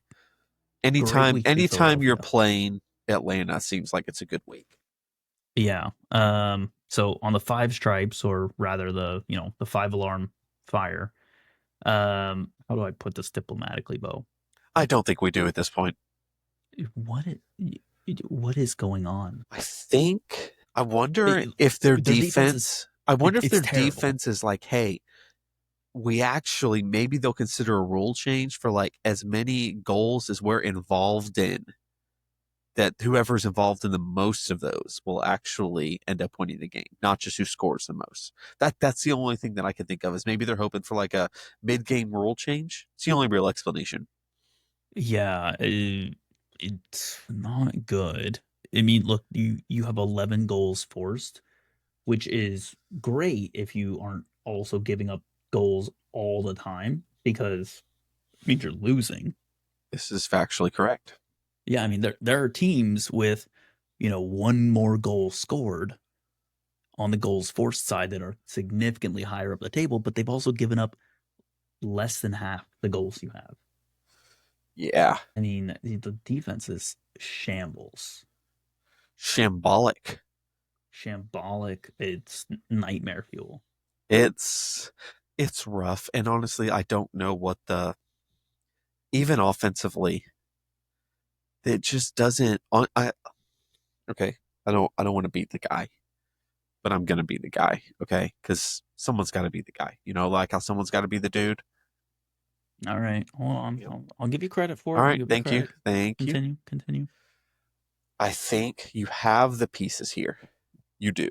I don't think Ronnie Dyla is your guy. I don't think so. It's pretty clear at this point that he's there. There is talent there, and he is not taking them and playing them. Like again, it's got like FC Dallas vibes going of like I don't know what the plan is. You got guys playing at different speeds, almost like it's honestly like they're playing in different systems. It's kind of wild. And yeah, I just don't know. I feel like every week it's just the latest edition of let's take a dump on Atlanta. And, you know, honestly, for a team that has spent as big as they have, maybe it's justified. But just, I mean, I said at the beginning of the year, this is going to be the thing of everyone wants to know what if you spent all your money on offense and we're just like defensively, we'll figure it out. Whoever, we'll just try to outscore you. And so far, it hasn't worked very well. So, but yeah, so Yeah. whoever, if you're going to play Atlanta, they're the ones to bust. They are streak busters. They will get you out of your losing slump. Agree or disagree, Bo? Atlanta fire Ronnie Dyla before the end of the season. And when I say before the end of the season, I mean before the end of Atlanta's season, not Yeah, before, okay, yeah, MLS yeah. Cup No, final. that's good. I think that the front office is they're they're good at what they do, and they might just be stubborn enough to know, no, we know we got the right guy, blah blah blah. But at some point, you have to go. This isn't working, and it's easier to fire one guy than it is change an entire roster. And so justification last year was we've got to try this before we dig ourselves a hole that's too late. And they almost did. They almost, I mean, they had what like a 4% chance of getting into the playoffs going into the final day. Yes, he is fired. He has to be just because at some point when you spend this much money, expectations are higher from ownership. So even if you know, Henderson, all those guys, Garth Lagerway, they want to, the ownerships is going to have to go like, dude, this isn't working. So yes, he will be fired. Think I agree with that. Ronnie Dyla is not the dude. Not the dude. I already gave you credit on that one for the record. Yeah, that's true. So okay, well, we're moving on then. New England versus New York. That new Yeah. Bo. I we were super high on New York City in previous weeks, We were? and now New England, who we were super low on, now making it look like maybe Caleb Porter knows what he's doing. So this is terrible news for us because I don't know. I never want to put the words Caleb Porter and knows what he's doing in the same sentence The willingly. the switch to the 3-5-2s helped them a lot. A lot, a lot. I think the problem is New York City. New York City, ever since losing Santi Moreno, just has nothing. There's zero attack ideas. There's just no one who can create. I even looked into some of the more advanced numbers, you know, like looking into like I said American soccer, so and it's just like all their guys, even is it Martinez, the one who's scoring goals? Even he's like it's kind of bleak, man, looking at the numbers. Like I looked at it the other day, it was last week, and I was like, man, I kind of feel bad for New York City. Like none of their guys are doing what they should be doing. There's just Okay. there's no attacking. Yeah, they the only their best player by far, by almost double, has been Keaton Parks, who's a defensive midfielder. Do you know who the second best player is? A center back, Thiago Martins. The third best player, defensive midfielder. Fourth best player, a fullback. Then a center back, a fullback. Before you even get to a guy who's actually like contributed positively. No, actually, I take that back. Every single offensive player has a negative effect on their goals added metric. They do not have a single offensive player who has positively impacted every single offensive player negatively impacts them in attempting to score goals. That is an unbelievable and yet extremely believable stat. Yes. So Just from eye test alone. yeah, I mean, and honestly, and it's the only one I who's to quote like Who is the one? It's Maximo Carrizo, who's got 22 minutes, and he's negative 0.03. When you actually get to the first like starter, like actually guy who actually starts, Julian Fernandez, who's at negative 0.14. He is the first, and then it's him, Hannes Wolf, Alonso Martinez. They're all negative zero point 0.2, between negative 0.14 to negative 0.27. So they consistently hurt their team in creating goal scoring opportunities than anything else. And it's pretty incredible to watch. in not good ways. And Alonso Uh, Martinez is his dribbling is the worst. Like it's one of the highest. So they actually break it down into stats of dribbling, fouling, interrupting, passing, blah blah blah. His dribbling is negative 0.67. That's one of the highest negative numbers I've ever seen. Maxi Morales is up there too with his negative dribbling. so Absolutely incredible. maybe, maybe then it sounds like New England got a win, but because of the opponents and how they're playing, it's not necessarily because New England did anything amazingly well. Although, I mean, I'm looking at it right. Like, who have they won against this year? I was like, they Atlanta got their first win last week, or no? I mean, two look, weeks ago, let's be real though. New three England three just weeks ago. they just scored their first goals from open play. Like they're now scoring goals from open play. Like that's something to write home about, which is insane that we're saying that. And we're like, guys, look, they're actually able to score not off of a set piece in week 8. Yeah. Well, luckily that's going to change next week Yeah. because they play Charlotte, and that's Oh. going to be a nightmare to watch But then they follow that up with a game in away Toronto. at Toronto. So he That is, I mean, look, they played New York City and they played Atlanta back to back weeks. Let's keep our pants yeah, on here. yeah. All right. I don't want to get too high or too low too quick on this But one, I but mean, when they played Cincinnati, was that the one where who's the that was really young another, the is it the young 22, 21 year olds who yeah, got the goal? Dado Valenzuela. Valenzuela, thank you. Yes. Yeah, Valenzuela, and that match was an absolute mess of a match Okay, from see, a and goal I was going to standpoint. ask, was that from Cincinnati not playing up to snuff, or was that New England actually not being the worst? No, that match was soaking wet. Like Okay. it was a downpour of Oh, that's downpours the one nonstop. that you were texting me photos from. Like no one was there. Yeah, That's the game. Okay. right. Yeah, yeah, yeah. Yeah, and anyone who was there who could be inside, like in a club Was space, was in a club space. gotcha. Okay, so it was just a literal messy game.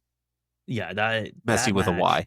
Yeah, that match could not have been any less enjoyable to be in. I think the only worst match from a rain standpoint that I've ever been in was the 2019 or 2020 Philadelphia Union at FC Cincinnati at Nippert Stadium match, which Nippert is Stadium. affectionately titled the Monsoon Game Ah, for reasons that are self-explanatory in the title. I'm guessing it rained a lot. Boy, did it. Yeah, I want to say that was March 30th, 20 yeah, I think it was March 30th, 2019 was that match. I feel like though that through all of this, we've buried the lead. What are we at now? We're at an hour.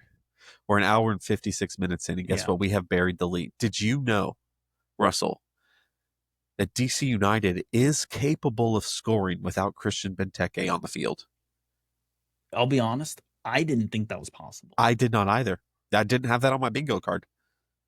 Not I didn't even know that anyone else could score, much less like that he, had to be. Because at least like if he's on the field, someone's like, "Oh, look, there's Benteke," and then the other guy like scores because they're just like so They're starstruck. starstruck. Yeah. Exactly.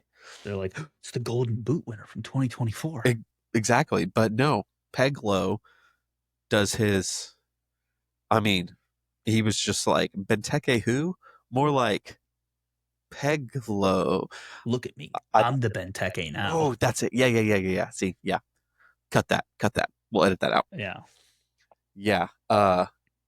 And it was like beautiful. That second goal was like a bicycle kick. If you guys haven't seen that, check it out. That was like up for goal of the year contender. I mean, that was gorgeous. And then back to New York Red Bulls just can't create. And I don't really want Yeah, to. that's I don't want to. It's really ugly soccer. I don't really want to talk about the Red Bulls. we've beat the dead horse many times And on New York Red honestly, I feel Bulls. like it's a beating watching them. And it's even worse to then have to watch that and then go talk about it. It's kind of like Montreal and really Toronto too. It's like there's just some teams where it's Oh like, no. okay, I watched it. When does New York Red Bulls and Montreal play? It's this weekend. Are you serious? Do you think like Oh no. does time stop? Like Uh like is like is was that like the true end of the Mayan calendar? You know, we thought years ago. It's like no, it's when should be. Montreal and the Red Bulls play. It was a Oh no. miscalculation. The good news, very good news, Bo. This is an afternoon match, but it's actually two 4:30 p.m. kickoffs. So you Oh, don't actually have to watch because it's the only thing on. There is actually a second match kicking off that they just okay, hide that one okay, behind. good. Because they just In yeah, fact, I'm pretty sure when you click on New York Montreal, it just says, "Sorry, did you mean to click on Philadelphia DC United?" And it's then it like just auto directs you there. It doesn't it's give you the option to yes, say it no. does. It It just says just yes or yes. It's just a continue button. yeah, they're just like are you? Do you need medical assistance? Yeah, Are you if this is a kidnapped? Blink hostage twice. situation, Yes. blink. Yeah, absolutely. That is exactly what's going to happen. Huh. Well, unfortunately, I will be gone this whole weekend, so I will miss that. I mean, just real treat of a. I'm sorry, guys. It looks like you or Gavin's gonna have to take one for the team and pretend to care. The taking one for the team is being the person that sends out the text message saying no one has to watch this. That's a good point. Yeah, you actually have to type out NYRB. Yeah. Well, All right. We we have only two have one game. matches Oh, left. we do. Okay, I was trying to figure out We the have other two one. I thought we matches just had left. one. No, we have two. What's the other one? RSL Yeah, I knew that Toronto one, but and oh, Seattle Seattle, Nashville. Nashville. Yeah. Yeah. Let's hit RSL Toronto really quick because I think we can speak very Bull, little on this one. bull, freaking crap red card. Yeah. I mean, honestly, like Diego Luna could probably press charges for how negligent that. I mean, that was one of the dumbest things I've. Now, look, I have never hid my love for Diego Luna, but that was. I mean, there's stupid, and then there's like I don't even know. I don't have a word for it. Like it actually defies stupidity, thinking that that was a red card. There was no violent conduct. I'm sorry. Sometimes it makes you think if there isn't something going on in the back. I And just and again, I he was called over to the VAR. So that means another professional referee, someone who literally does what you do, looks at that and goes, "Man, looking at this, you got the call wrong. Come and look at it." And no, he goes and he doubles down. I mean, because really, that's what VAR is. Most of the time, it's like, "Hey, I'm looking at it." Most of the time, it's I think you got it wrong. Sometimes it was you might want to get a look at this. You know, it could go either way. But most of the time, it's like, "No, man, I see this. You got it wrong." And no, that's yeah. why anytime someone goes over to the booth, it's almost always overcalled because you have another professional tell you it's wrong, and he was wrong. But the only other note I have from this is that Sean Johnson just really seemed like he's cared again. He's been playing really well this season. So Yeah. good on Toronto. It's a very needed win for Toronto. Yes, it is. And RSL's bad breaks just continue. Yeah, But I on the cursed index, I think RSL is quickly shooting to the top of it. yeah, they must have desecrated a Native American burial ground or something. It's the only real explanation. I guess if they did renovations at Rio Tinto Stadium recently. Well, it's because they got rid of the name Rio Tinto. When they renamed it, the name Oh, went out. that's true. Yeah. I forgot about that. What is So it if you now? want Is to it break like the curse, AmeriQuest or something? it's America First Field. See, yeah. Oh, and there's your Hmm. well. Yep. There you go. Hmm. I think it's named after a credit union. So, Oh, definitely. America First has got credit union written all over it. hmm well, either way, if you want to break the curse, you got to go back to the Rio Tinto. I'm officially putting that out into the ether. So, start your petitions, get them going. Now, Beau, final match that we're going to talk about. Okay. Seattle, Nashville, absolute housing of Nashville. Yeah, it was. Big caveat though, still no Walker Zimmerman. Yes, true. I don't know how much he would have helped, but Um, I think it would have been better. it would have been. I think several thoughts I had from this on Seattle is this was what we all thought it was going to look like. Like this was like we were like this is it, right? This is what we thought it was going to look like. Danny Musovsky has stepped up huge. Jordan Morris is healthy, but Danny Musovsky has been so good that they're just playing him, and he keeps scoring. Like like that ridiculous like back heel flick thing for the first goal. That was stupid. And I mean, he just is, but and it's consistently like he's just consistently putting up quality chances. I'm glad he's finally getting a chance. I know that he got kind of with Real Salt Lake, went over there couple years ago. There was some issues of promises weren't made. He got stuck in this kind of contract limbo, went to Seattle, didn't really get an opportunity last year, finally getting it this year, and he's taken it. So very exciting to see, which is just great. Because I mean, could you imagine like, oh no, do I have an informed striker? Now I have Jordan Morris coming off the bench. Oh no, what a dilemma. Pedro de la Vega coming back and being healthy has been huge. Having a guy who can create, he's making the runs into the box. If he can stay healthy, if he can stay healthy, If I think Seattle is the best team in the West. I think Seattle's the only team that could beat Vancouver. If he can stay healthy, I would pay serious money. Like I would pay just to watch it on TV, to watch part like when Seattle's clicking and Vancouver is clicking. I mean that to me would be that whoever wins that ends up winning MLS Cup. That's just how good these two teams are. Um, and I did see on the last goal, the 3-0 goal. Um, I don't know. It wasn't something I had time to go back and really look at, but Nashville stays really, really compact and compressed in the midfield. It's like they're trying to snuff out because Vargas and Roldan were doing such a good job moving the ball forward, and so their midfield gets really compressed, really tight, and they push up on the far sideline. Um, Trying to trap the ball, and I can't remember if it's Roldan or who it is, but someone, it may have been De La Vega, but someone spots Rothrock. Rothrock sees the compression, and he stays way far off, like kind of in between like midfield and the half line, like he's there in the middle. But Nashville is just like that compact and trying to choke out the ball. And so whenever they cross the ball over to Rothrock, he's literally wide open.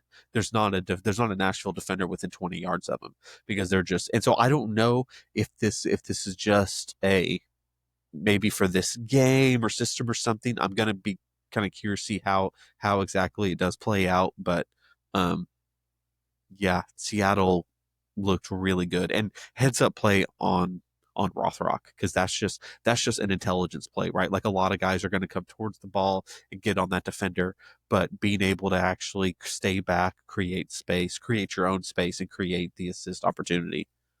Heads up play on him for that. And again, he's another guy who he's only getting his chances because Paul Arriola went down. That was supposed to be Paul Arriola's jobs. So Seattle's very much had the thing of next man up, and the next man is grabbing their chance and they're running with it. which to your point, that's what we expected of Seattle for this entire year. It's just, Yep. 8 weeks later than when we But thought that they're would they're I be. mean they're pretty notorious slow starters. But Yeah, that's which still doesn't make sense to me. I mean, you have one of the yeah, deepest rosters in the league. I don't know how you can be notoriously slow start I people. will say for Nashville though, I don't think that they're. I think that Nashville's close. They're close to being a like okay, like these guys could actually like right now. I feel like if they made the playoffs, they would be first round out. Like you're just out.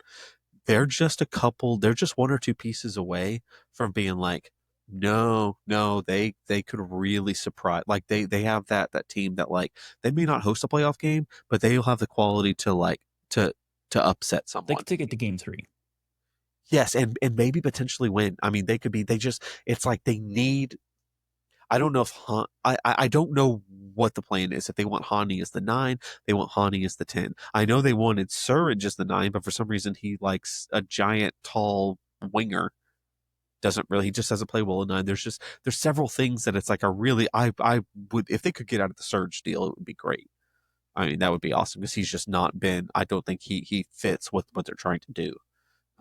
But yeah, they're they're very close with the way they are set up. So, which is the first time, because honestly, you looked at what it was last year, there was no hope for Nashville. Like last year, you were like, good Lord, you could build it. You'd have to blow this all up. And it's like, they're a little bit closer than we thought, which I think Yeah. only David believed in them. Yeah. Last year you looked at it and it's like you could not, with like an infinite number of like football manager saves and like, a hyperbolic time chamber from Dragon Ball Z, you could not manage to, create a worse team for Nashville.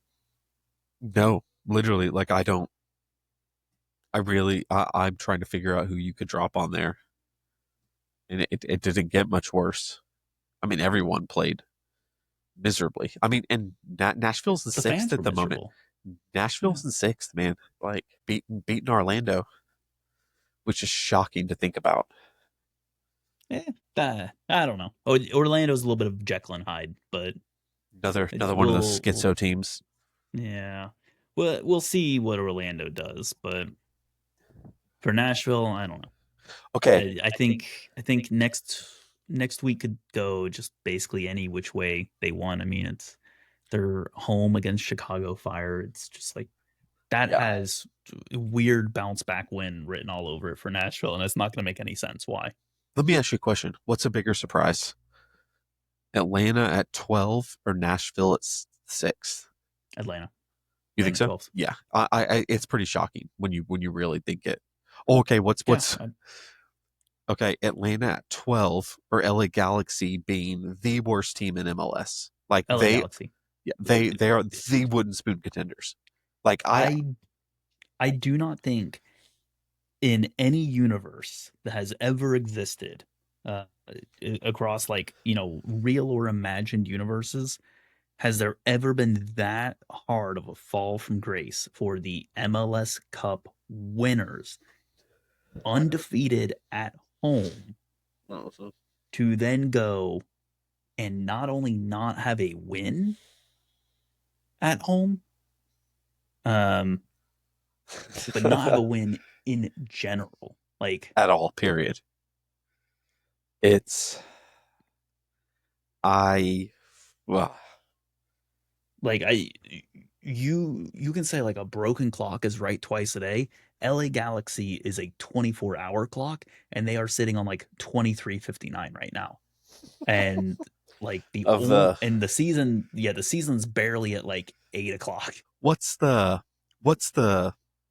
is it the doomsday clock? That's it. Yeah, they're They're at 23:59 at the moment. Like they're a second away. I mean, it doesn't. And looking at their games, having watched their games, there's not one where you're like, oh man, they're unlucky. Because sometimes you just get like, look, you just they're get just bad. a streak of a month or two where it's just like, man, if this bounce had gone our way, blah blah blah. But it hasn't. They haven't had any of Mhm. that. I mean, Yeah, they had. I don't think there's a single game you can look at and been like, we should have won that. Yeah, I mean, they. I don't know, and they shoot themselves in the foot too. I mean, this is back to back games with red cards. I mean, you're not doing yourself any favor. It's like they're undisciplined on top of it. It's just, I mean, yeah, I don't I'm sitting know. here looking at, but this is the same team that tied Minnesota 2-2, and then Yeah, they tied Tigres and then lost 3-2. So it's like they have it in them. They have fight in them, but it's like they can't for some reason they're not able to get it up for Austin and the Dynamo or Real it's Salt funny, Lake.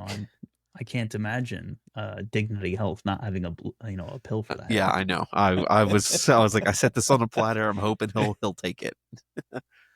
But like, yeah, there's not. I mean, they have beat Herediano twice in champions, so I guess they're not totally winless. I I don't know if I'm taking that. Yeah, I'm not either. I was just trying to be nice. You don't need to be nice. Okay. Being nice is for teams with at least one win. Oh, that's true. Being nice is for winners. Yeah, being coffee is for closers. Uh, being nice is for Oh, that's teams that awesome. closed on one game. Yeah. So Unlike LA Galaxy, which has foreclosed on all of their for real, games. that is so darn true. Yeah. Oof. All right. We did it. Well, Bo, we did it. We talked about a bunch of games. We talked way too much about some games, as always. We didn't even need Gavin to get us off I topic. know. Maybe I'm the problem. Is that Imagine what we that. learned? Yeah. No, I don't think so. There's the Oh. lowest common denominator on all these episodes, but we're not ready to have that conversation yet. At least I'm not ready to have that conversation yet. Oh, that's fantastic. I'll have every other conversation in the world before we have Said that that one. conversation, and that's why we will continue to have such long episodes. That's right. But hey, if you are enjoying these long episodes, feel free to let us know. Remember, you can find the podcast on social media at MLS Now Podcast. If you hate these long episodes, just a reminder, all negative feedback can be directed to Gavin at Lions Blog One, who's not on this episode. So he really is to be blamed on this one because he didn't keep us on task. And otherwise, That's true. just a reminder, you can find Beau on Blue Sky at MLS Gamut. You can find me on social media at Mr. Dangerous. And that's that. Long but good episode. Beau, excellent work as always. Listeners, hats off to you for making it through the whole episode. And with that said, till next time, folks.